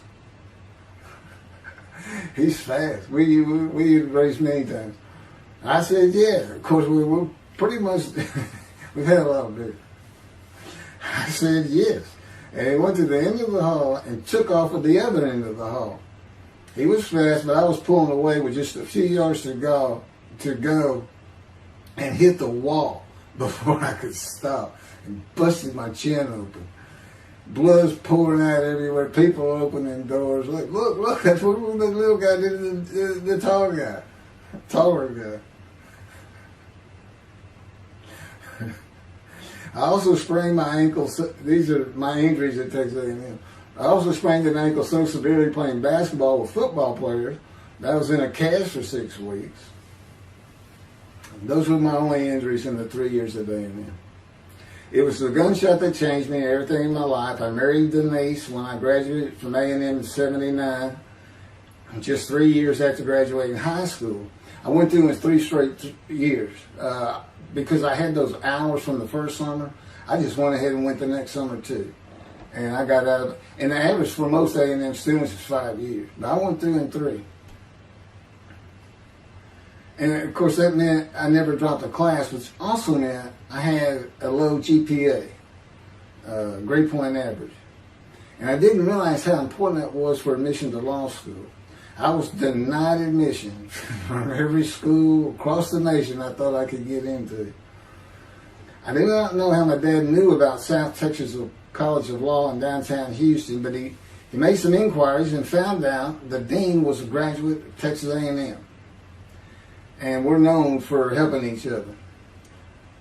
We set up an appointment with the dean. I told him of my rather intense home life and wayward ways, and that the A&M had given me a chance to prove myself as a capable student.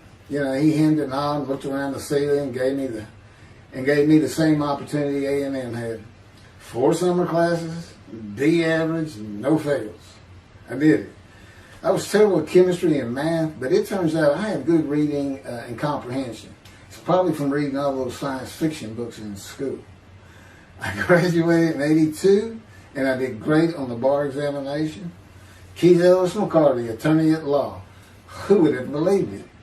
Which reminds me of verse 1 of Isaiah 53. Who can believe what we have heard? That's what any of my friends would say about me getting out of law school. Much less what's happening today. You go find somebody that knew me in high school, they say, who? Oh, that can't be true.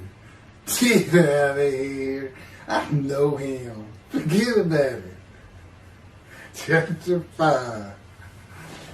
27-year headache. I'm going to pick up with that on another video. And then that'll be it. Some general comments.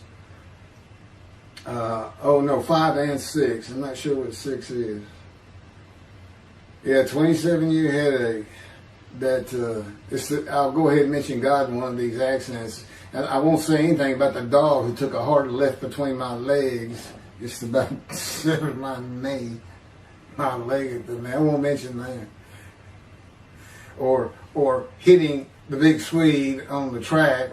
Unbeknownst to me, my arm just took off. I wouldn't have hit him with my right arm. The things he has shown me. And getting gut shot. Yeah, I think I would have figured out, you probably shouldn't be hanging out with this fella anymore if you're going to be talking to his ex-girlfriend in front of him. Little things like that, he controls my perception. Little things like that in my life to make sure I am the man of Isaiah 53. If anybody thinks I'm going to back off saying that, they're wrong. I have been through too much. My whole life is dedicated to this time, the day of the Lord. As a matter of fact, what about my day? I started, what about my day? Well, he said, well, first of all, God's speaking with you and living with you. Most people say that's pretty good. I said, yeah. But anyway, here's something he's promised me that he lets me check out all the time. And I'm going to put on the screen.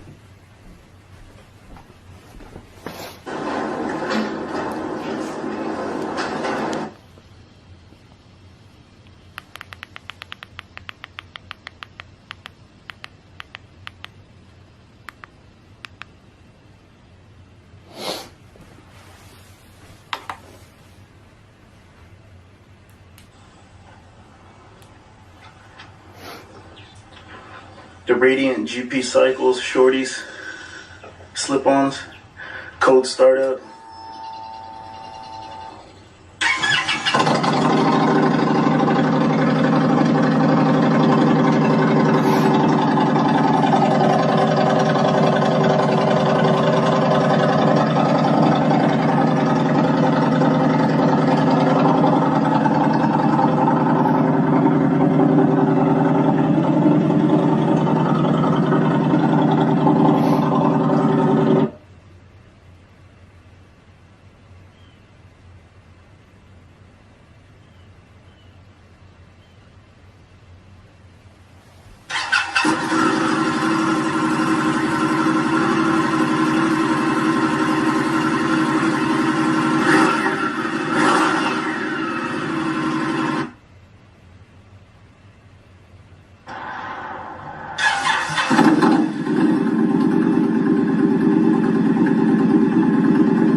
27-year headache.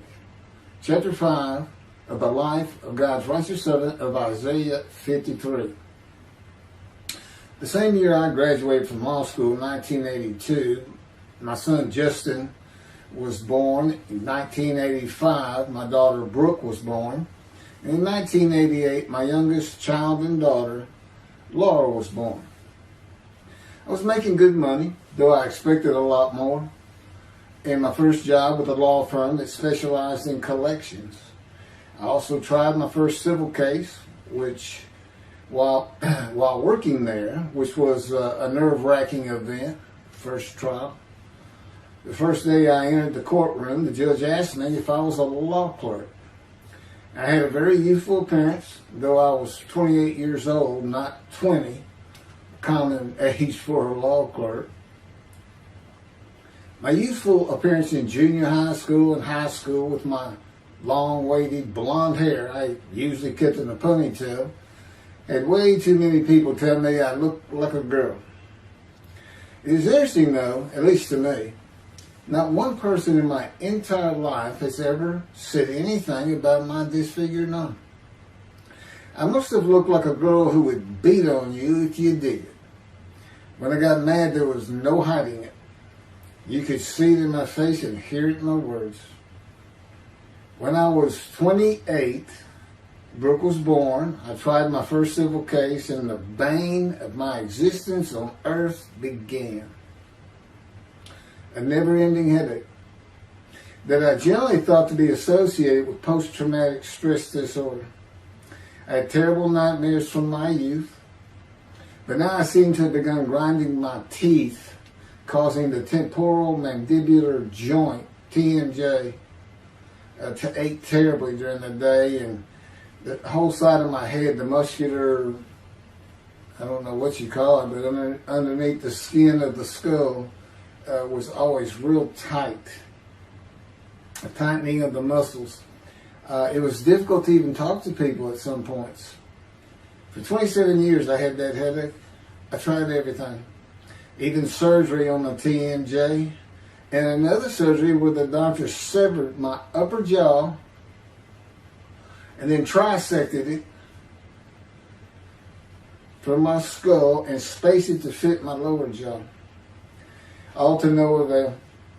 I could not stop the nightmares and the grinding of my teeth.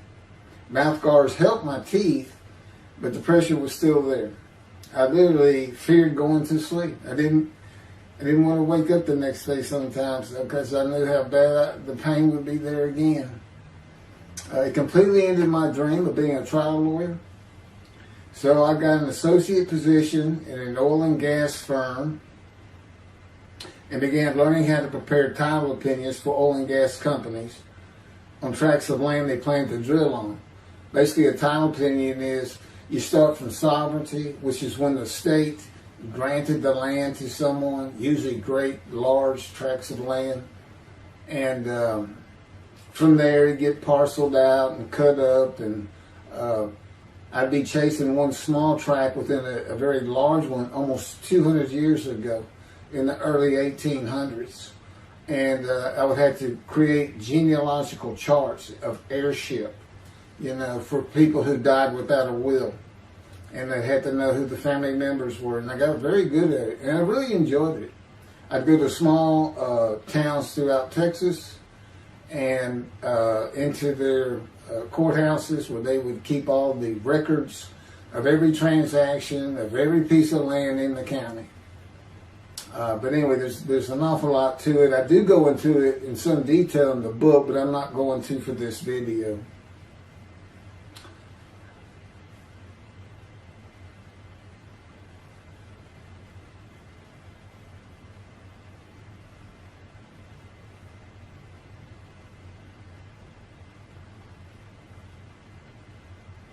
Eventually, I had my own firm.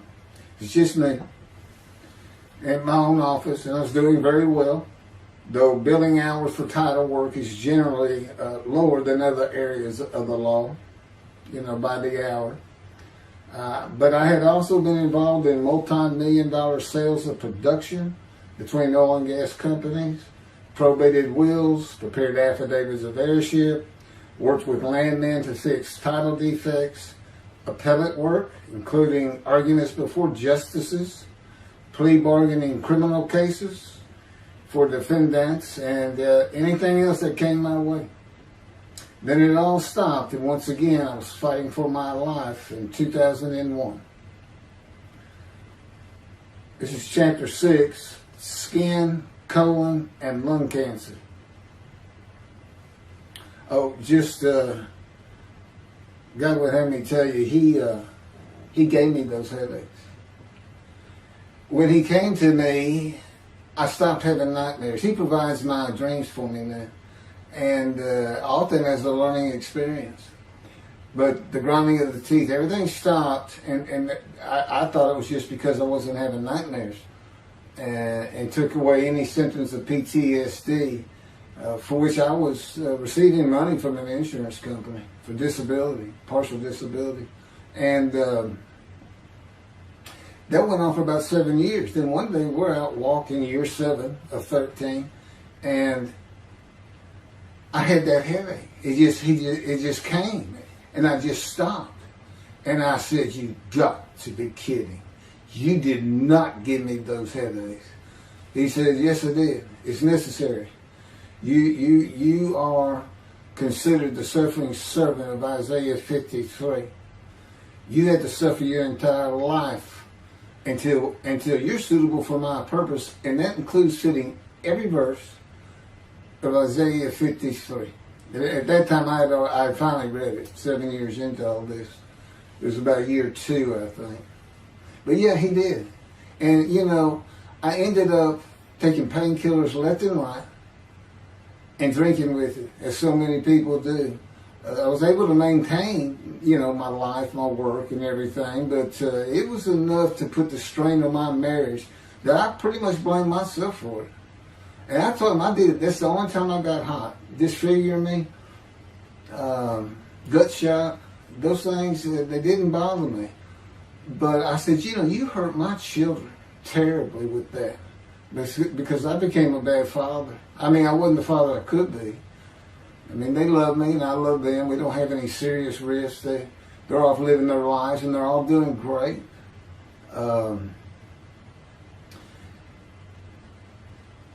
But if they consider themselves anything, they're Christians.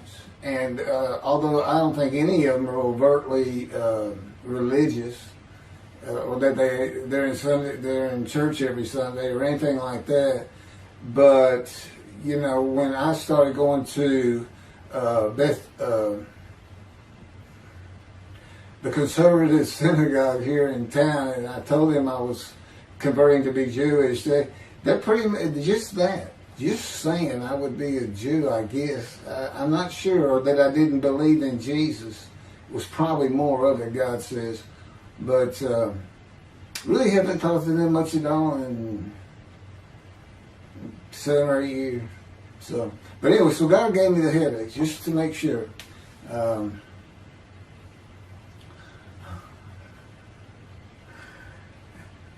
Anyway, I was married to Denise for 18 years, and we divorced in 1997 for irreconcilable differences. We agreed that she maintain custody of the children. The first to leave was Justin, and he came and lived with me. Then Brooke started getting in trouble, who is as tough as she is beautiful. Her mom's very difficult to get along with. Justin was a lot like me at his age, and trouble followed him everywhere he went. Like me, he was hard to talk to, and like me, his getting out of high school was a coin flip. He's doing great. He learned the oil and gas landman business, and I helped him out as much as I could, and friends of mine helped him out even a lot more. And he's very successful now. Married, no children. Laura's married, no children. She's got a great job. And Brooke is married with 2 children. I have 2 grandchildren. Long life, see his children. You'll see what I'm talking about, long life, when I get to the lung cancer that God chose to crush me with. Something had to be done, and to make matters worse, Denise had met a man and they were going to get married. But he didn't want Brooke to be part of their new family, or Justin for that matter. He wasn't going to go stay with them anyway. Now, I had 2 of the children and she had 1, but all still in her custody according to the divorce decree. So anyway, I stopped paying child support on those 2, but had not gotten around to the proper revision of the divorce decree when I took Justin and Brooke with me to live on the Big Island, Hawaii. Laura came with us to visit for a month. This oversight on my part resulted in Denise and now her 3rd husband filing papers in divorce court for past child support for all 3 children, for the time I had begun paying her 1/3 of the original amount. I represented myself. I had won contempt of court and was locked up for a day, but I never had to pay that money. By verbal agreement, I sent Laura back exactly 1 month later. I could not leave her out, and I wanted her to see where her brother and sister would be living. They were all so close and protective of each other, and still are to this day. And she was so sad. One of the hardest and emotionally painful things I have ever done was put her on the plane back to Houston. I can't think of anything else. The backdrop to moving to Hawaii was my firm was in dire need of new work. But the oil and gas industry was down. It's always up and down. And my clients were not drilling. A landman I knew called and said his sister in Hawaii, a brilliant eye doctor, but not a good businesswoman, needed help resolving creditor issues stemming from her new offices and equipment purchases. I told him it was a good time for me, as things were slow, and who's going to turn down a free expense trip to the Big Island, Hawaii? So I went and took care of everything without charge, but of course everything was paid for. When I came back to live in Hawaii, at the urging of the doctor that I had helped, who did not like the look of an abrasion on my chest, and it had been there for years, I was examined by a friend of hers, and it was cancer. I don't remember what the doctor called it. He removed it in surgery with a 6-inch diameter circular cut, and it was not malignant. I could practice in just about any area of the law, and all I had to do was pass the Hawaii bar exam, one of the toughest in the nation. While studying for the bar, my body, all at once, in a moment, told me something bad was wrong with me. I had been running, swimming, riding my bike everywhere I went, letting Justin have the car, and had been feeling good and strong. In a moment's time, I was weak and sick while grocery shopping, and there was a pain in my belly and my abdomen. I did not know it, but a large tumor in my colon had burst through my colon, and I was bleeding internally. I did not go to a doctor, which I guess is my nature. That, and I did not have medical insurance. Anyone asking for help, asking anyone for help unless things were at a critical stage, such as a bullet wound, was something I couldn't do. There's all kinds of personality disorders. I thought surely it would pass, and decided to just give it time and bear up to the abdominal and belly pain. I continued studying and took the Hawaii bar on Oahu in Honolulu in the summer of 2001. I had lived in pain for so many years from my headache, and passing the bar was so important. I just kept going day by day. Pain was getting worse, and but I kept exercising. It was the only time I didn't focus on the pain. I had always been a fast healer, and I thought in any day it would just go away. I finally could no longer take it.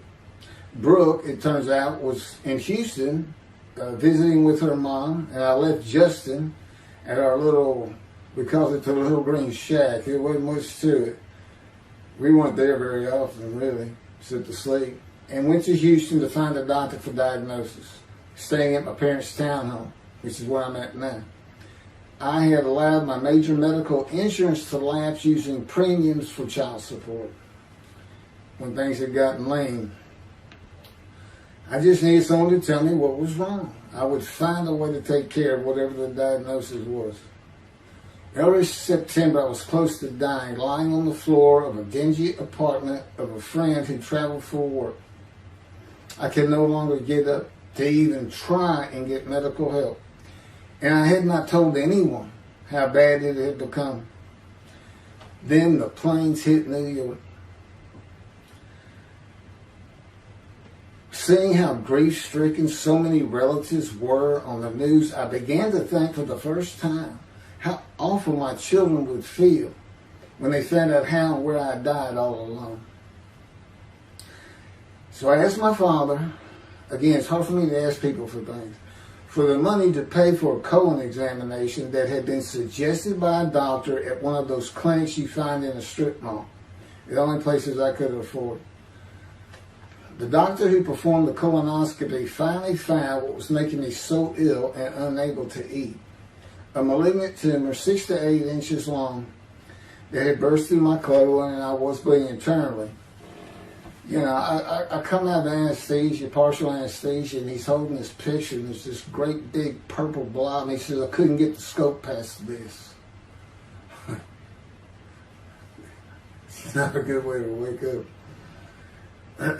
To say it crushed me in my life is an understatement. The pain, the weight loss, inability to eat, all I could do was drink calorie drinks. Began about 4 months before the colon examination. That was 4 months of sheer pain. But as it turns out, I did pass the Hawaii bar exam. It was now early October 2001. The doctor told me, look, you don't have insurance. Go to Bentop Hospital. That's the hospital I went to when I got gunshot. I prefer gut shot. Sounds better. Yes, man. And he gave me the pictures from the procedure showing what he could not get the scope past. Just shaking his head and saying, you should have come in much earlier. So I went to Bentop thinking I was here in 75 on October 5, dying. But I did survive, and here I am again on the first week of October 2001. I showed the pictures to the admitting nurse. Instead of them sending me to the waiting room, she just looked at me and she said, this is a public hospital. I mean, you can wait all day long to have a cold check. She looked at me and said, why did you wait so long? And how are you still alive? And I told her, I have no idea. She did not send me to the waiting room, but had an orderly take me immediately to a room. There they hooked me up to a morphine machine where I could hit a button at a time interval I can no longer remember and receive a small dose. I do know I never missed one. I was very depressed, and my parents who waited in that line for admittance with me looked so sad and depressed. It was not one of my better days, though I finally had some pain relief. Day after day, I lay there waiting for the next test they would run. It was during this time I received notification that Denise had filed papers in the divorce court to recover monies for the time I was taking care of 2 of the children. That's also when I received notification from Hawaii that I had passed the bar exam. So, Bentop Hospital, what a lifesaver. I mean, young surgeons in like Baylor University, medical schools, it's a prime position to get your hands on if you're going to be a surgeon, because you're in surgery all day long and all night long. As long as you can stand up, they're bringing people in. It's just a real hot spot in Houston and a great hospital, but it's not a place you want to stay. You really don't. My doctor would come in and be out so fast I never knew what was going on. He did tell you my previous surgery to my abdomen, where they opened me up from stem to stern, complicated removal of the tumor. On October 25, my son's birthday, who was now stuck in Hawaii, they cut me open again and removed the tumor. It was about a week or so later, I was released with a schedule for chemotherapy. I returned to the dingy apartment all alone. I just stared at the television for weeks. And chemo, so depressing for those who had to go into it. A small room with big chairs for about 20 people who all looked like death, including me. Everyone with an assortment of bags of chemo dripping into our arms for hours. It took about 8 hours before I really got sick from it. And I had to park a long way to avoid paying for parking and drive a long way to the apartment. It was a very gloomy fall and winter. When I completed my chemo of once a week for 6 or 9 months, more tests were scheduled. I do not remember how many months the chemo lasted. I do remember I did not finish, missing the last 3 sessions. At the end, I could not get out of the door without bursting into tears and just not go. It just wore me down to nothing. On the bright side, it was my goal. I had my own apartment called The Loft. It was brand new and very nice on a bayou close to downtown Houston with a running trail alongside it and lots of woods near Memorial Park, where I had been running a 3-mile circuit since high school. I returned to Bentop for follow-up tests, including x-rays of my chest, and the colon cancer had not returned then and to this day. The chest x-rays were another matter entirely.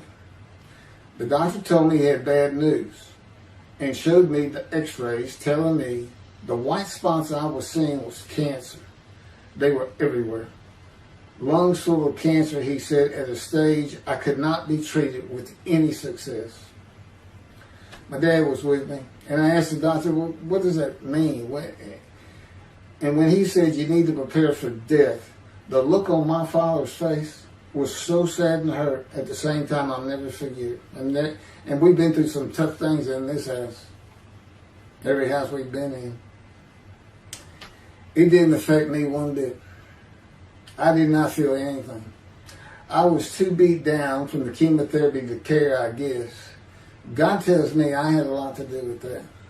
And in fact, no matter what they said, I didn't think I was going to die. But I didn't know that. I just wasn't having that conscious thought. And God says he had a lot to do with that. And of course, he hadn't spoken to me yet. I had never seen a doctor for cancer or any other ailment since that day. I had to get Justin home was all I thought about. But I needed money. I found an old client that needed a title opinion for a drill site well. I struggled through that and got my boy back to Houston. And it was tough. I was so weak. And it's been so long since I really had done any title work. And just going to pick the work up and visiting with the client was a major to-do for me. But we got there and I got Justin home and he went to live with some childhood friends. This was now 2002 and going into 2003. I just walked all over the running trails in the 3-mile loop at Memorial Park and in the woods day after day. I didn't think about dying, but I did not think about restarting my law practice either. I watched a lot of television and played video games.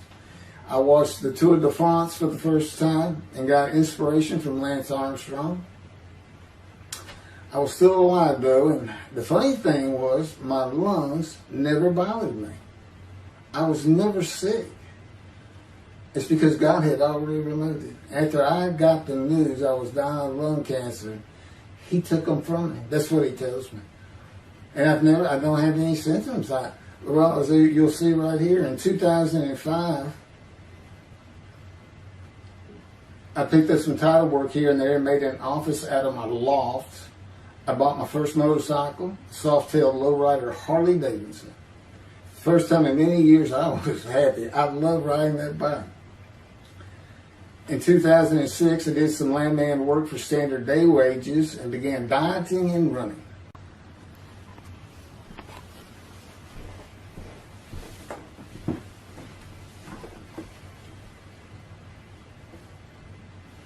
Once again, my camera only goes for 29 minutes and 59 seconds, and I'm gonna back up just a little bit. In 2006, I did some land work for standard day wages and began dieting and running. I had never been a swimmer in terms of training for it. I love the water and swimming, but I never trained with laps at different paces and various distances. Mostly because I was so slow, because of my right arm. I was reaching an age, though, where endurance in my running was more important than speed. And so endurance swimming was too. In Hawaii, I had seen the athletes come to Kailua Kona, where we lived and where the Ironman Triathlon begins and ends. Matter of fact, my little green shack was just right on the route where they start. That was a fun week. And it was amazing watching the athletes train and prepare for the race. I would think to myself, a human being, the human body cannot do what they are doing. Yet they were and they did. It's just amazing. I decided to learn how to swim more efficiently and how to train for distance and endurance. Get a regular and triathlon bike and enter some triathlons. I was still alive and finally a direction and purpose in my life. Training every day for long periods of time. It really helped with my headache and I slept better.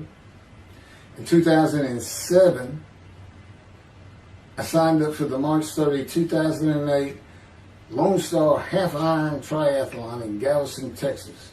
And the October 5, 2008 Longhorn Ironman 70.3 in Austin, Texas. You cover 70.3 miles, and you got to do it under 8 hours. And I did real well in the first one. As far as my time, it's 7 hours and a little bit, but I barely made it without disqualification in the one in Austin, and it was primarily because of the hills. It's this very hilly area in central Texas, I guess. But I did make it, and swore I'd never do another one. But I did that after the first one too. It's tough. My insurance was still paying for my inability to work, primarily based on the headache and a diagnosis of PTSD. So I was not working, and I got real serious in training to swim the 1.2 miles in the ocean. And that would be in Galveston and in a lake in Austin. 56 miles on the bike and a half marathon, 13.1 mile run. That's what I was able to do with a diagnosis in 2001 of lung cancer that could not even be treated, stage 4. And that's just about impossible. It would take a miracle of God for that to happen, because generally you're going to die within 1 year. They say if you get lucky with good medical treatment, you might make 5 years. But 1 year is the standard, if you can make it that long. That's my proof that I offered myself to guilt for God. Because you can't, it's not something provable. All you can do is show the result of that offer. And again, guilt's an emotion. I got way too many videos and everything to get too detailed on it. But that is the proof. You know, I got the colon cancer 20 years ago when the planes hit New York. And it was Oh, that was 2009, right. Too many things go through my mind when I start thinking about those cancer years. But God, He removed it. He had something for me to do, but that's verse 10. God chose to crush him with disease. And as I've mentioned, the reason he chose that is to show that I was blemished, defective, could not possibly be an offer for sacrifice, because he knew what the Gentiles were going to do. They were going to put an unblemished lamb in there and call the Jewish people's Bible their own, and use the laws of Leviticus, not unlike Mr. Tovey, a singer, and his 6 million blemished ram sacrifice by Hitler, the righteous servant of God. That's how that seems to read. He's welcome to, respond any way he wants to do that, but it's on the video, it's in the book, it's in quotes by him. It's from his midrash, from his site, and he said, share this with everybody. Everybody can take it and just share how great my knowledge is.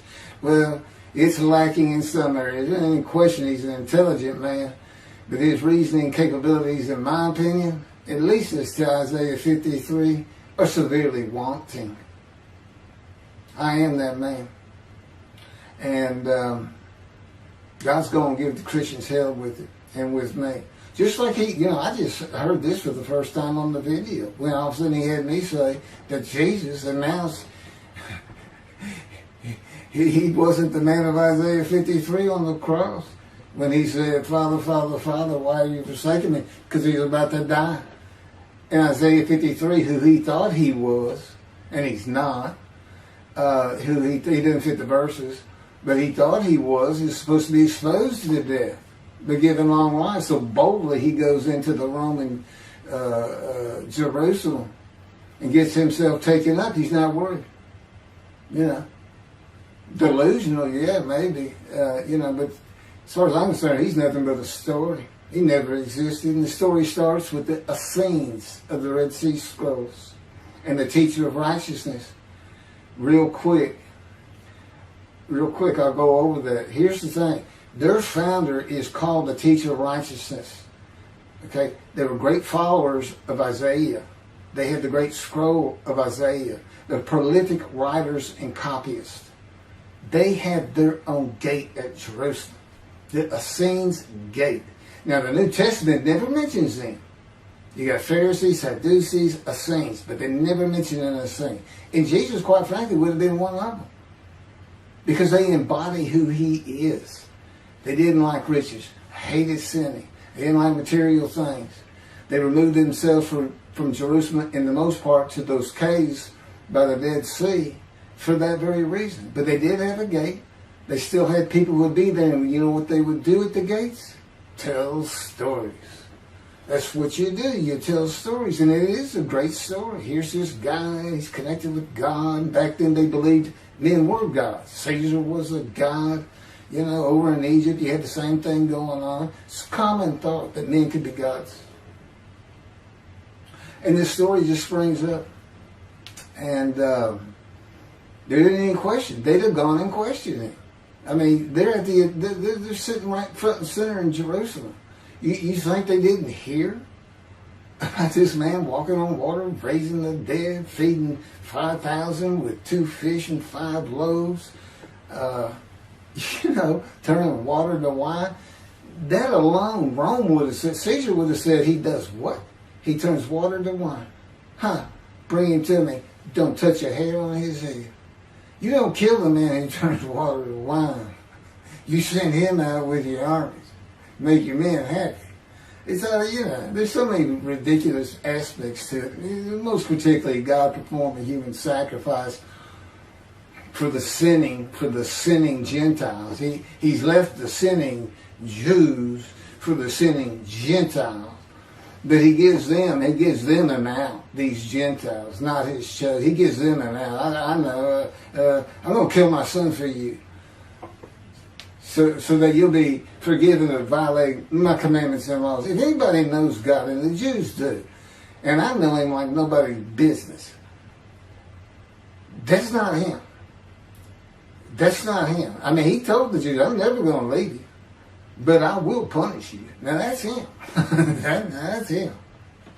And he'll put you through hell just to make you a better person, a better people. And he has no plans of changing that. He's not going to change the minds and the thinking of billions of people to make them love the Jew.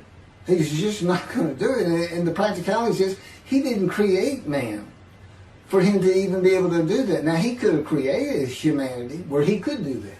He could change the mind of everybody at the same time. But I'll tell you on this, he's been working on my mind for 13 years. It is one brutal cock bundle. It's a very one-on-one affair. Now, he says, now, I could just kill everybody. I mean, that's easy enough. That's easy. I could just kill everyone. But he said, that's not, it's all about this. You got to know how to read the Bible. It's written for antiquity first and the Dark Ages, and then the Age of Enlightenment. I mean, basically, he's saying you've got to go back over it. You've got to check these guys. You've got to check Rambam and his speech. God's going to make the world speak Hebrew. Or, yeah, they will be of a pure speech. You've got to check some of this stuff.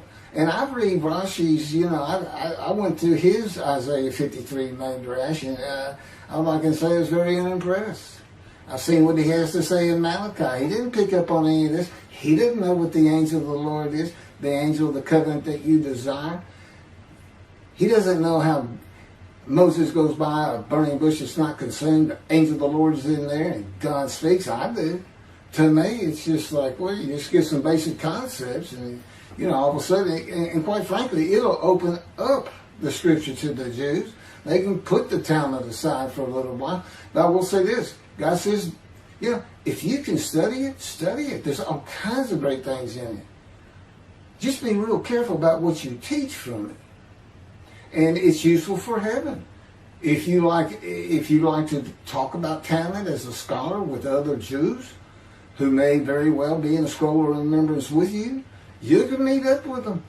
You'll see them in the meeting places. Have them over to your room. Y'all can watch the new earth being created and the new peoples of God chosen, and watch the evolution of the chosen people. And humanity, the same as this one. God says, why would I change it? Why would I change it? When I did it, it was perfect. And you can tell Mr. Singer that the evolution that he's talking about, where all of a sudden the world's going to love the Jews, been going on for over 3,000 years, and it hadn't even. And today, anti-Semitism's up, and David is here. It's not going to happen. Thank you very much. I will be doing. Was that 5 and 6? Yeah, that was 5 and 6. Now the book picks up at chapter 7. It's on a video when God first speaks to me. And it's very interesting. And we'll still be putting some videos out. But I've pretty much covered all the major material. Everything from Isaiah 53 and the day of the word, Lord. There's a few more things. And it's a better read than it is a video watch. But, for those who like to read. But it's covered very well in these videos. And now that I put in the personal part in, which is to show how I fit Isaiah 53, and you see the difference in my life. Now that's a life of suffering. That's a life of pain. That's a life of familiar with disease. They say, gee, well, he died on the cross. He was scourged. He was scourged and this and that. Do you know how much he suffered in his life? I mean, he's not even in the conversation as a man of suffering. He's not in the conversation. Thousands and thousands and thousands of people died horrific deaths back then and by crucifixion. He's not the only one. This is descriptive of a man in his life. So you can find him, identify him. And what did he do? He never suffered. He was never sick, ever, until the last day of his life. He's 30 years old and he's got one day but under his belt of pain and suffering. To me, you're not even in the conversation. I mean, that's nothing. That's not him suffering. That's just, you had a bad death, sorry. You got whipped first. You got whipped. One gospel says the scourging was an open-handed slap to the face. Now, the other three do say scourge. But then and then every movie you see, he's carrying that cross. He's all whooped up and bleeding, this and that. He carries the cross in one gospel only. In the other three, it's carried for him. And then he's on the cross, and what does he do? Father, Father, why have you forsaken me? And then the gospel says, one of them, and then he gave up the ghost. He gave up and died. I laid in the back of an ambulance for 8 hours, doing everything I could in my power to stay alive. Just gave up the ghost. There's another video where we make that a little bit more humorous. Anyway, thank you for listening, and I guess that's it. Thank you.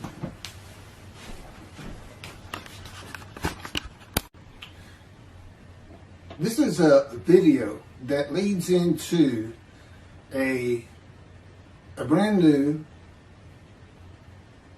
very distinct, not heard from before, commentary on Isaiah 53, which begins actually in Isaiah 52.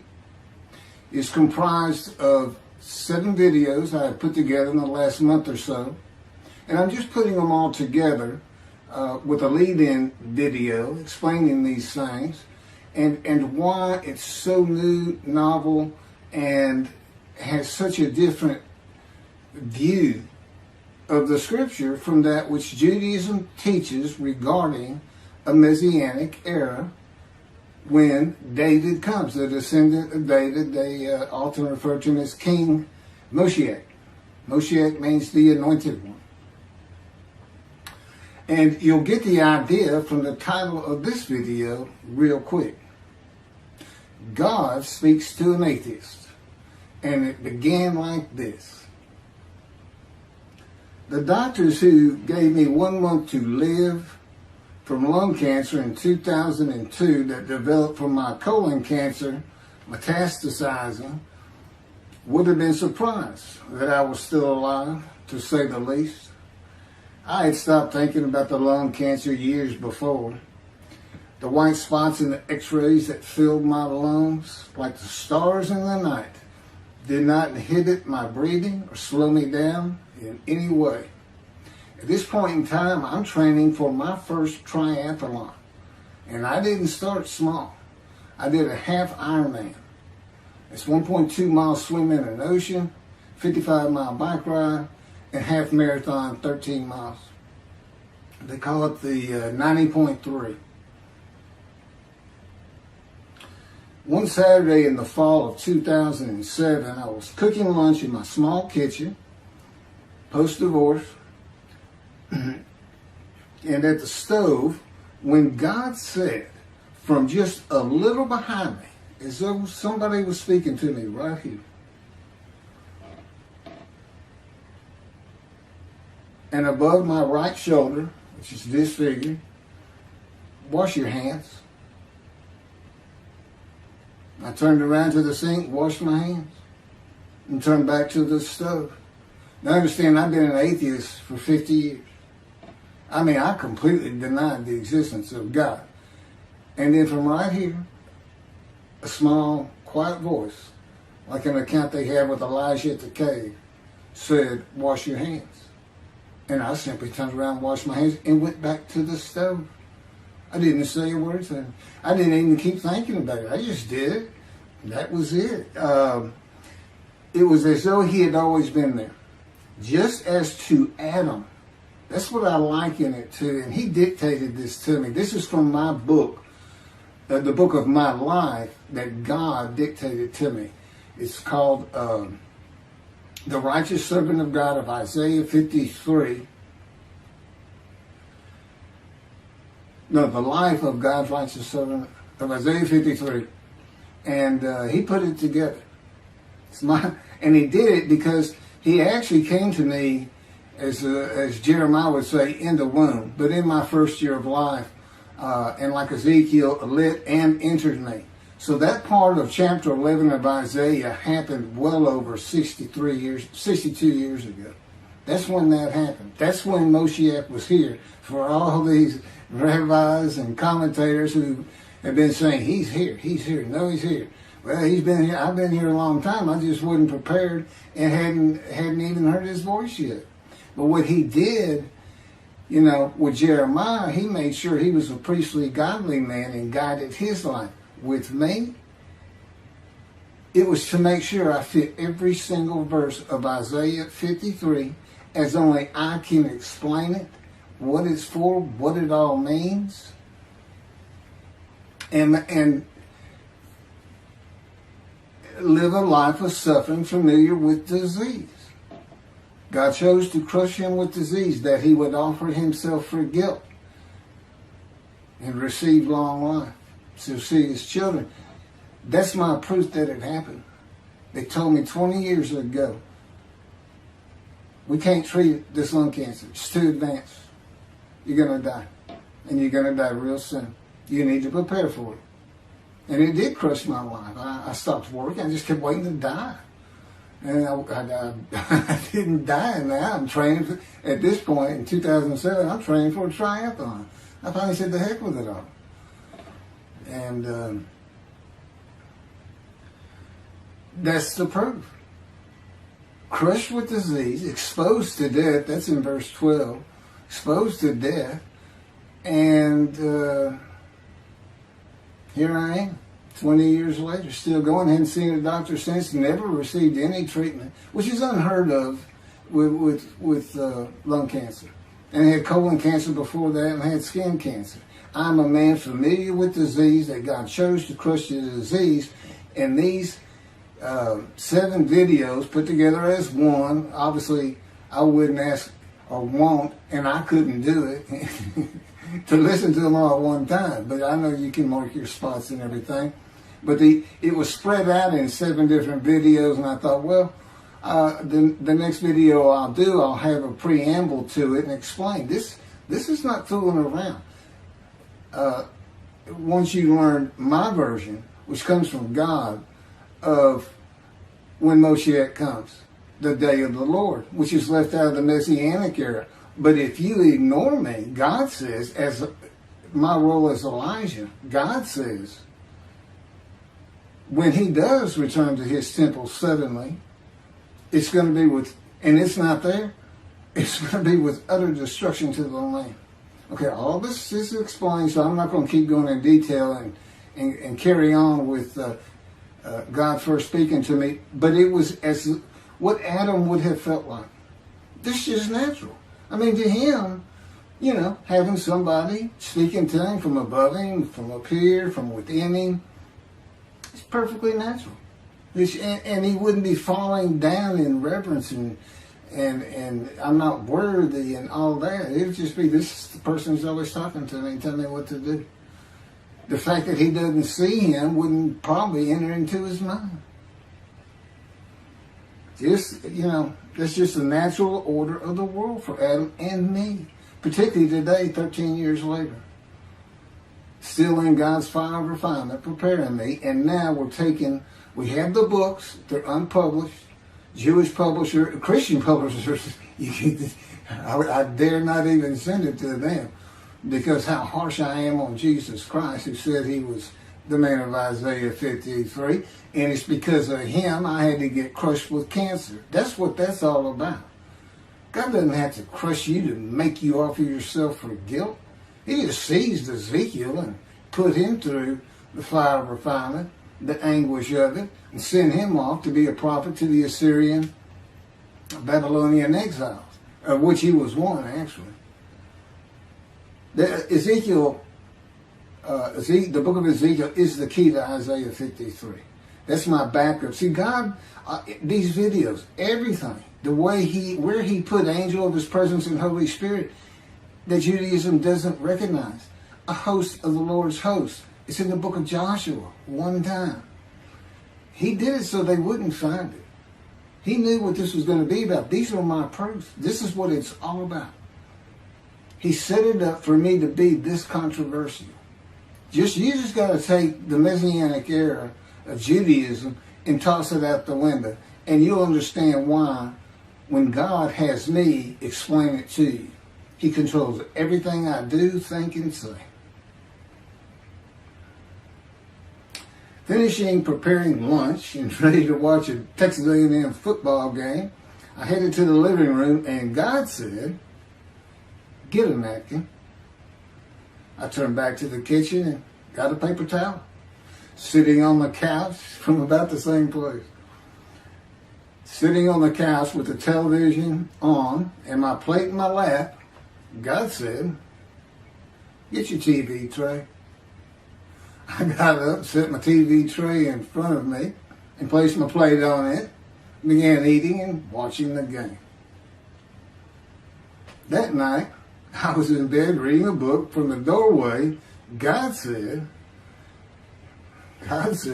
"Tomorrow we're going to Bed Bath & Beyond, the store, to buy a shower curtain, sheets, pillowcases, and shop in general for things that you need." I said, "Okay," and continued reading my book. That's God spoke to an atheist. That's how it started. We call it the early years now when we talk about it. It was so different from the way things are and all the same in the same breath. And I have since learned this. It was by his power upon my emotions and thoughts that his presence with me was though he had always been there. In other words, when you read in the Hebrew Bible, God calls somebody's name like little Samuel, and he says, "Here I am. Here I am." Now there's some accounts of people falling to the ground, but he can put a silent knowing to you. He can put knowledge within you, your mind, where you never hear a word from him.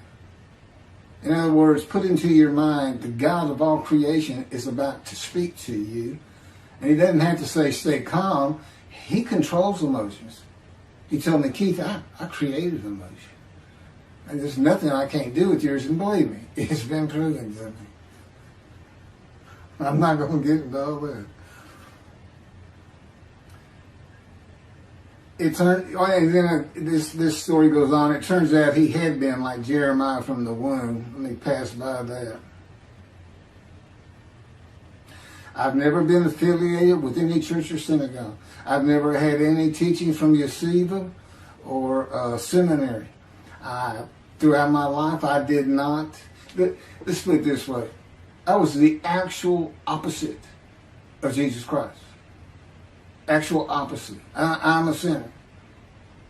You know, I mean, he took me back. He said, "Look," you know, because I said, "Well, I wasn't that bad of a sinner, was I?" He said, "Really?" So here we go off in vision like the story of Scrooge and the Ghost of Christmas Past. I started getting smart with him. This is us talking friend to friend. I can talk to him like he's just a buddy sometimes. There is a line I know not to cross. I said, "Why would you call that a sin? Why is that a sin?" He said, "Keith, it's a sin. You lied." I said, "Yeah, but if I didn't lie, I was going to jail." He said, "But that don't make it good." I said, "Well, which comes first? Going to saving yourself? Or lying? And so what? I didn't believe in you anyway. I wasn't worried about going to hell either. It's just, I didn't think about those things." He tells me, "Now, I didn't let you. That's why I was with you from the get-go." He wanted me to be fresh. No preordained, settled-in thoughts and beliefs on anything.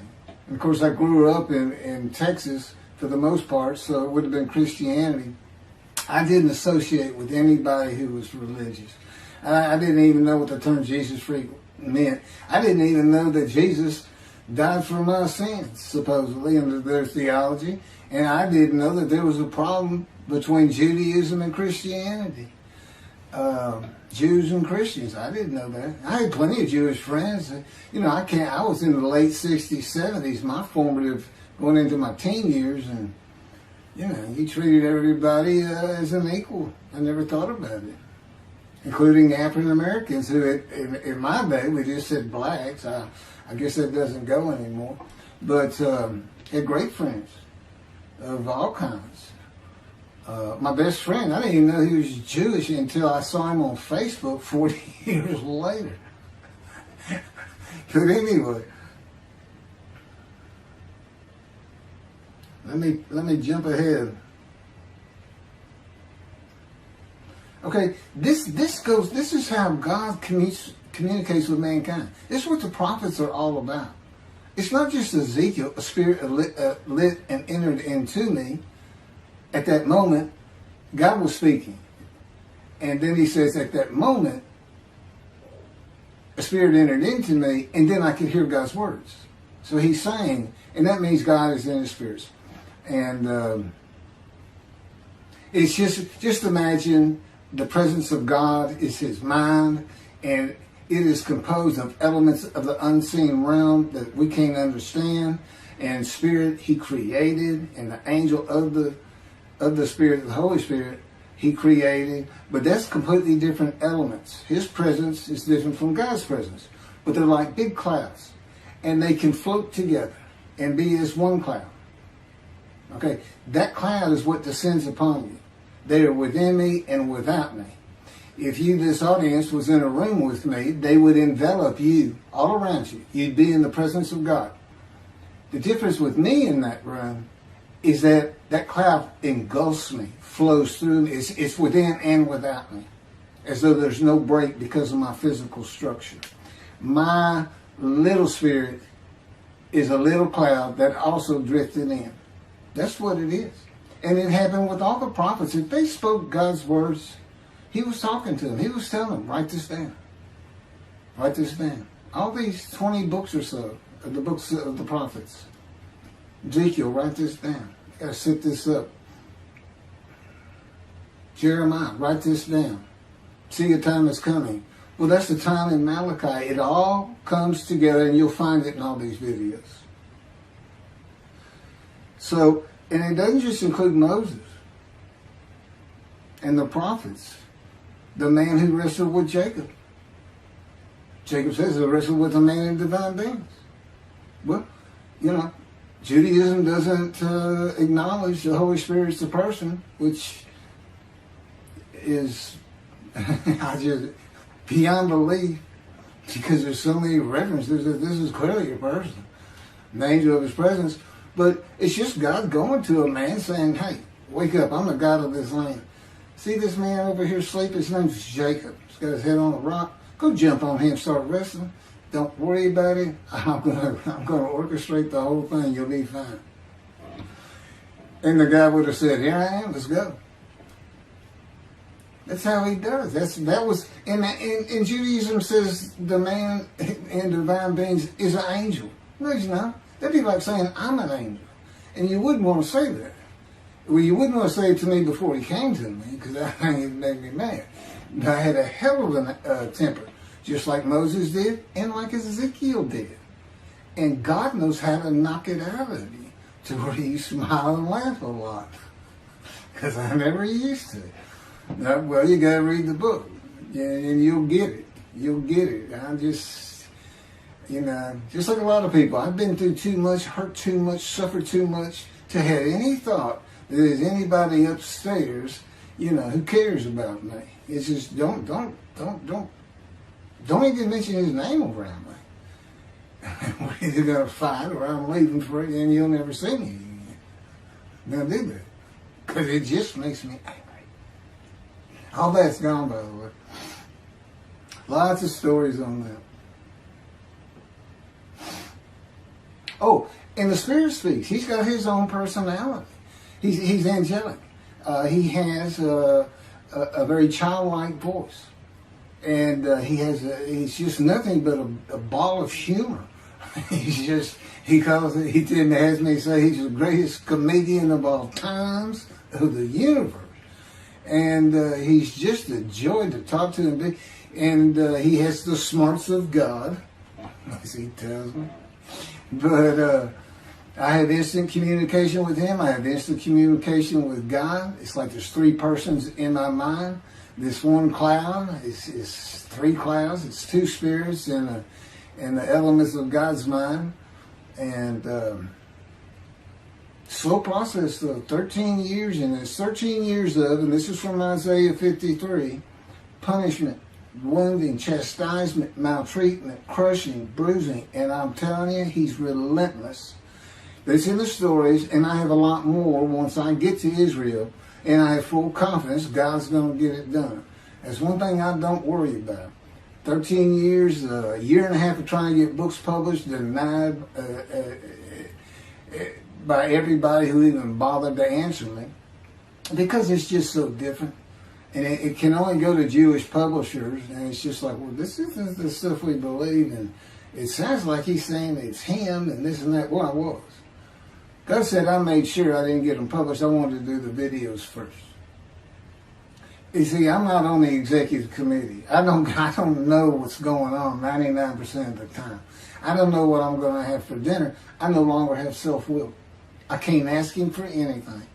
There's all kinds of reasons for that, such as, if one of my kids gets sick and he doesn't heal them up, cancer or something, am I going to be disappointed? Am I going to be hurt? The answer is no. He's trained me too well to even bother asking. If he's going to do it, he's going to do it. I know he has the knowledge, and he's right here with me.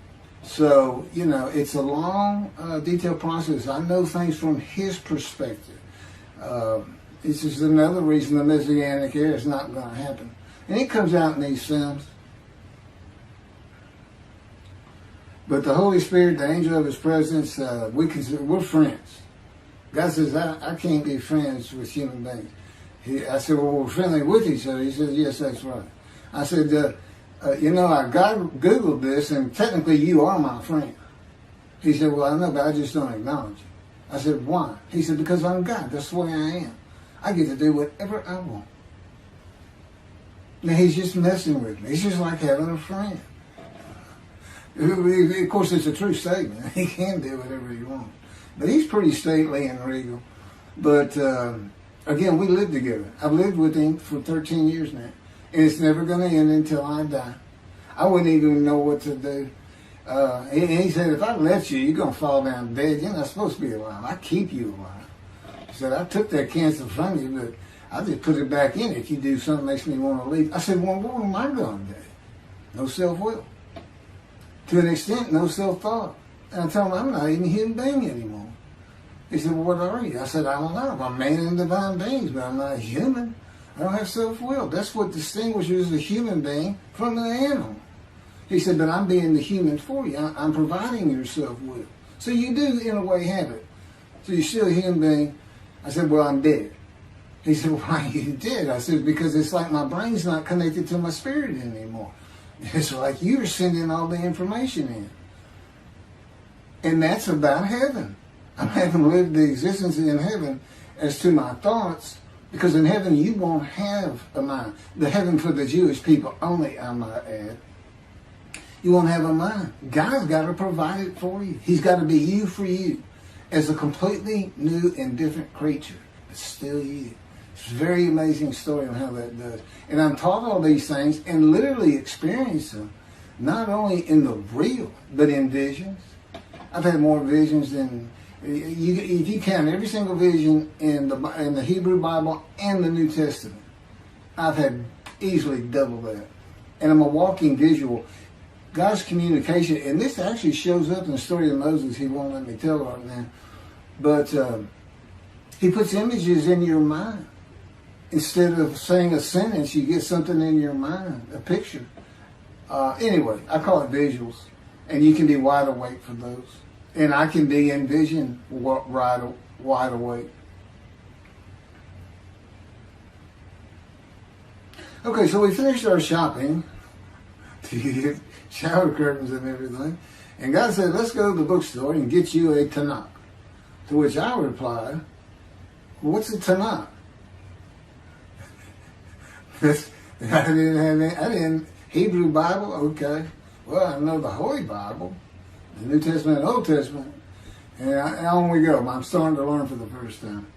At Barnes & Noble's, we looked at all the Hebrew Bibles and purchased the Jewish Publication Society's Tanakh, the Holy Scriptures, which is a translation that began in 1956 and was published in 85. Men who spent 30 years on the Leningrad Codex, the oldest Hebrew Bible in existence. They started from scratch. I hear these rabbis and people saying, well, I know what these translations are, this and that and this. And God says, just go with the JPS. They hit it right just about every single time. I've only found one thing that I don't understand how they missed it. But it's in 53. This is the 1985 edition. That's the best translation you can get out there. And I don't just hear God speak to me. His presence is heavy. And I'm also, it says he pinned Ezekiel's arms behind his back with his cords of power. And by his cords of power, Ezekiel could not leave his house. Now, that's in Isaiah 53. He took him from the land of the living. Took him from society. The man of Isaiah 53 lives, so he's taken from society, but that doesn't, from the land of the living, that doesn't mean he died. And there's no crucifixion in 53. So you start to see how Ezekiel is so important in this, and that's where you find out about the covenants of friendship that come with God in the day of the Lord when Moshiach comes. Again, you don't hear anything about it in this Messianic era.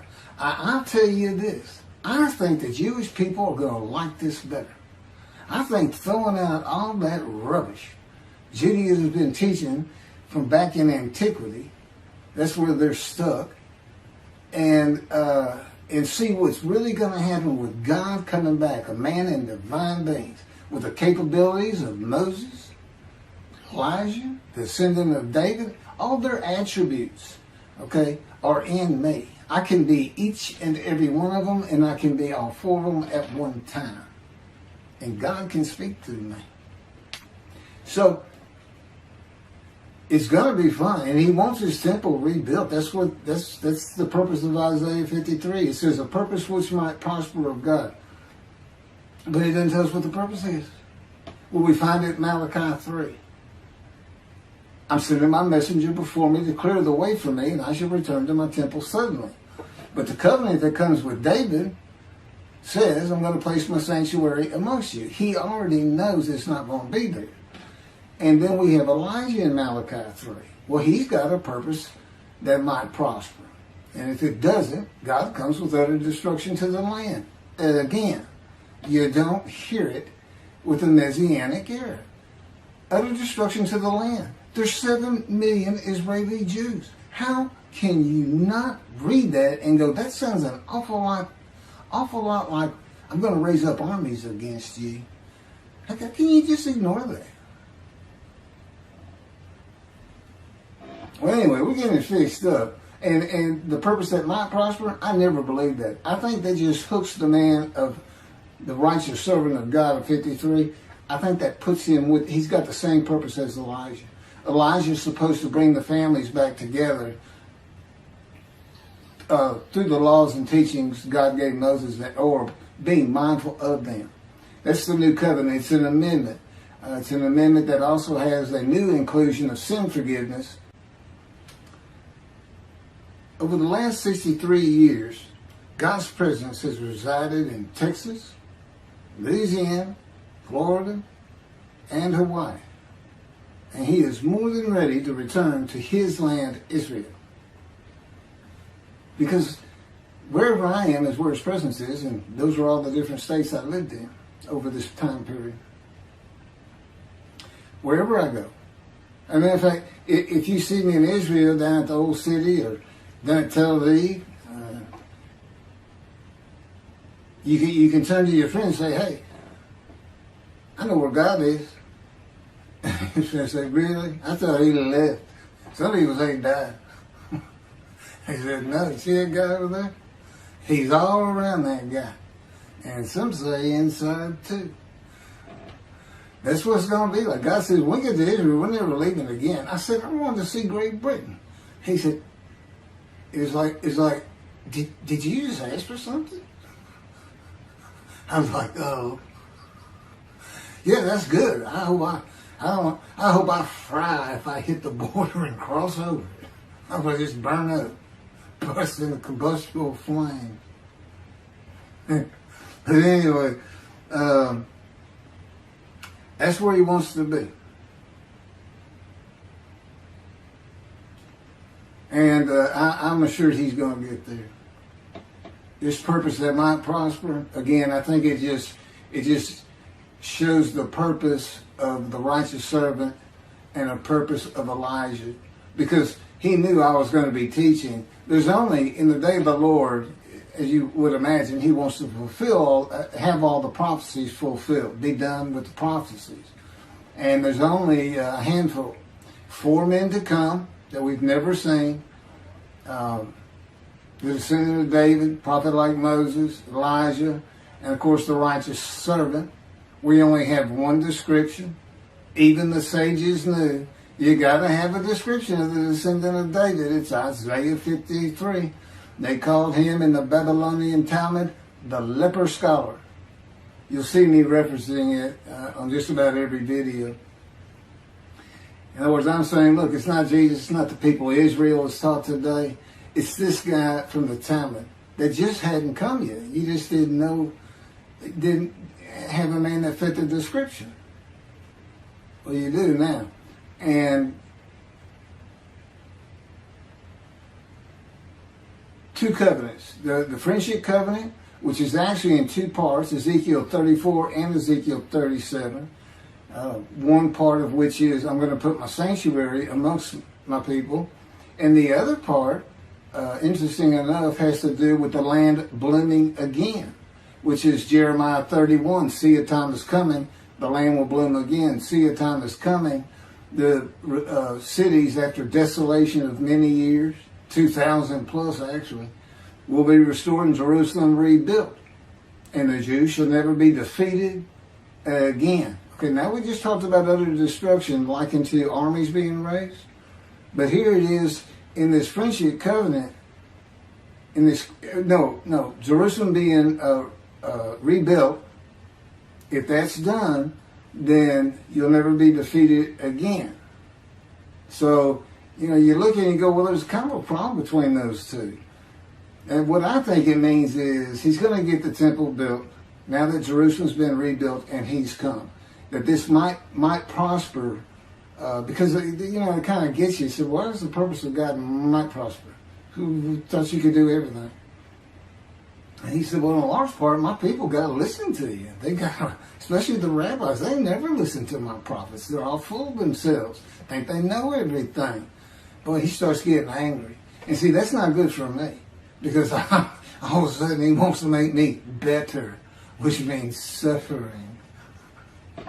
You got to keep him away from those moves. I'll tell the Spirit, say something funny. Got a funny guy around here. We talk friend to friend too. Well, anyway, I'm going to let you. There's a lot more, but this story's in my book. Hopefully, after spending time and understanding who I am, that this is here. It's happening. I don't care what the rabbis think or say. Look, I'm a prophet of God. I'm a man in divine things. If I say something contrary to what they think and say and believe, they're wrong automatically. It's a given because God is the one telling me all these things. It's His book. They're wrong automatically. And He is livid that I'm having this problem with Isaiah 53 being the people Israel. Well, it's in the videos, but you ought to see the arguments they really put back before that for Isaiah 53:10 and other verses. Rabbi Tovia Singer, Outreach Judaism, he went Christian. The Christians went to the laws of Leviticus, animal sacrificial laws, and said Jesus is the unblemished lamb. That's why, and they're using, Leviticus where you could offer a lamb and for unintentional sins, but nevertheless, they turned it into he was a human sacrifice, which he says himself. He says, God no longer wants bulls and goats for sin. He prepares my body for sacrifice. It's human sacrifice, and God made the sacrifice to Gentiles so they didn't have to obey His commandments and laws. From an atheist who comes in with no religious background, I read that and I look up face to face with God wherever He is that moment, and I say, you got to be kidding me. People believe this? He said about 2 billion right now. He said, I'm not going to bother trying to tell you how many there's been in 2,000 years. God made a human sacrifice to me so I can go to heaven and I can go kill somebody if I want to. I can go rob, so I can go beat my wife and my kids. I accept Jesus again. God was teaching me the New Testament, and this guy at one of these mega churches came up to me and says, you know, if you do accept Jesus Christ, you're not just forgiven of all sins that you have committed. You're forgiven of every sin you're going to do in the future. I said, really? He said, yes, really. He said, Jesus knows you're going to do it, and he already forgave you. I said, what? Okay. So, if you're a Christian, you can just sin all the time, because Jesus knew you was going to do it. That's okay. I hadn't actually heard that taught, but that's the effect of it. Okay. Next year in Jerusalem. Enjoy the books. Don't try to listen to the videos. Don't try to watch them all at one time. But what I did is I put them together for you in the order they should be. And I just thought it'd be easier. And we're kind of coming to the end of our videotaping for a little while, it seems like. Again, I'm not on the executive committee with God and His Spirit. I never really know what we're going to do next. And the books are at keithmccarty.wordpress.com. You can find that on my YouTube channel. I guess that's about it. Thank you.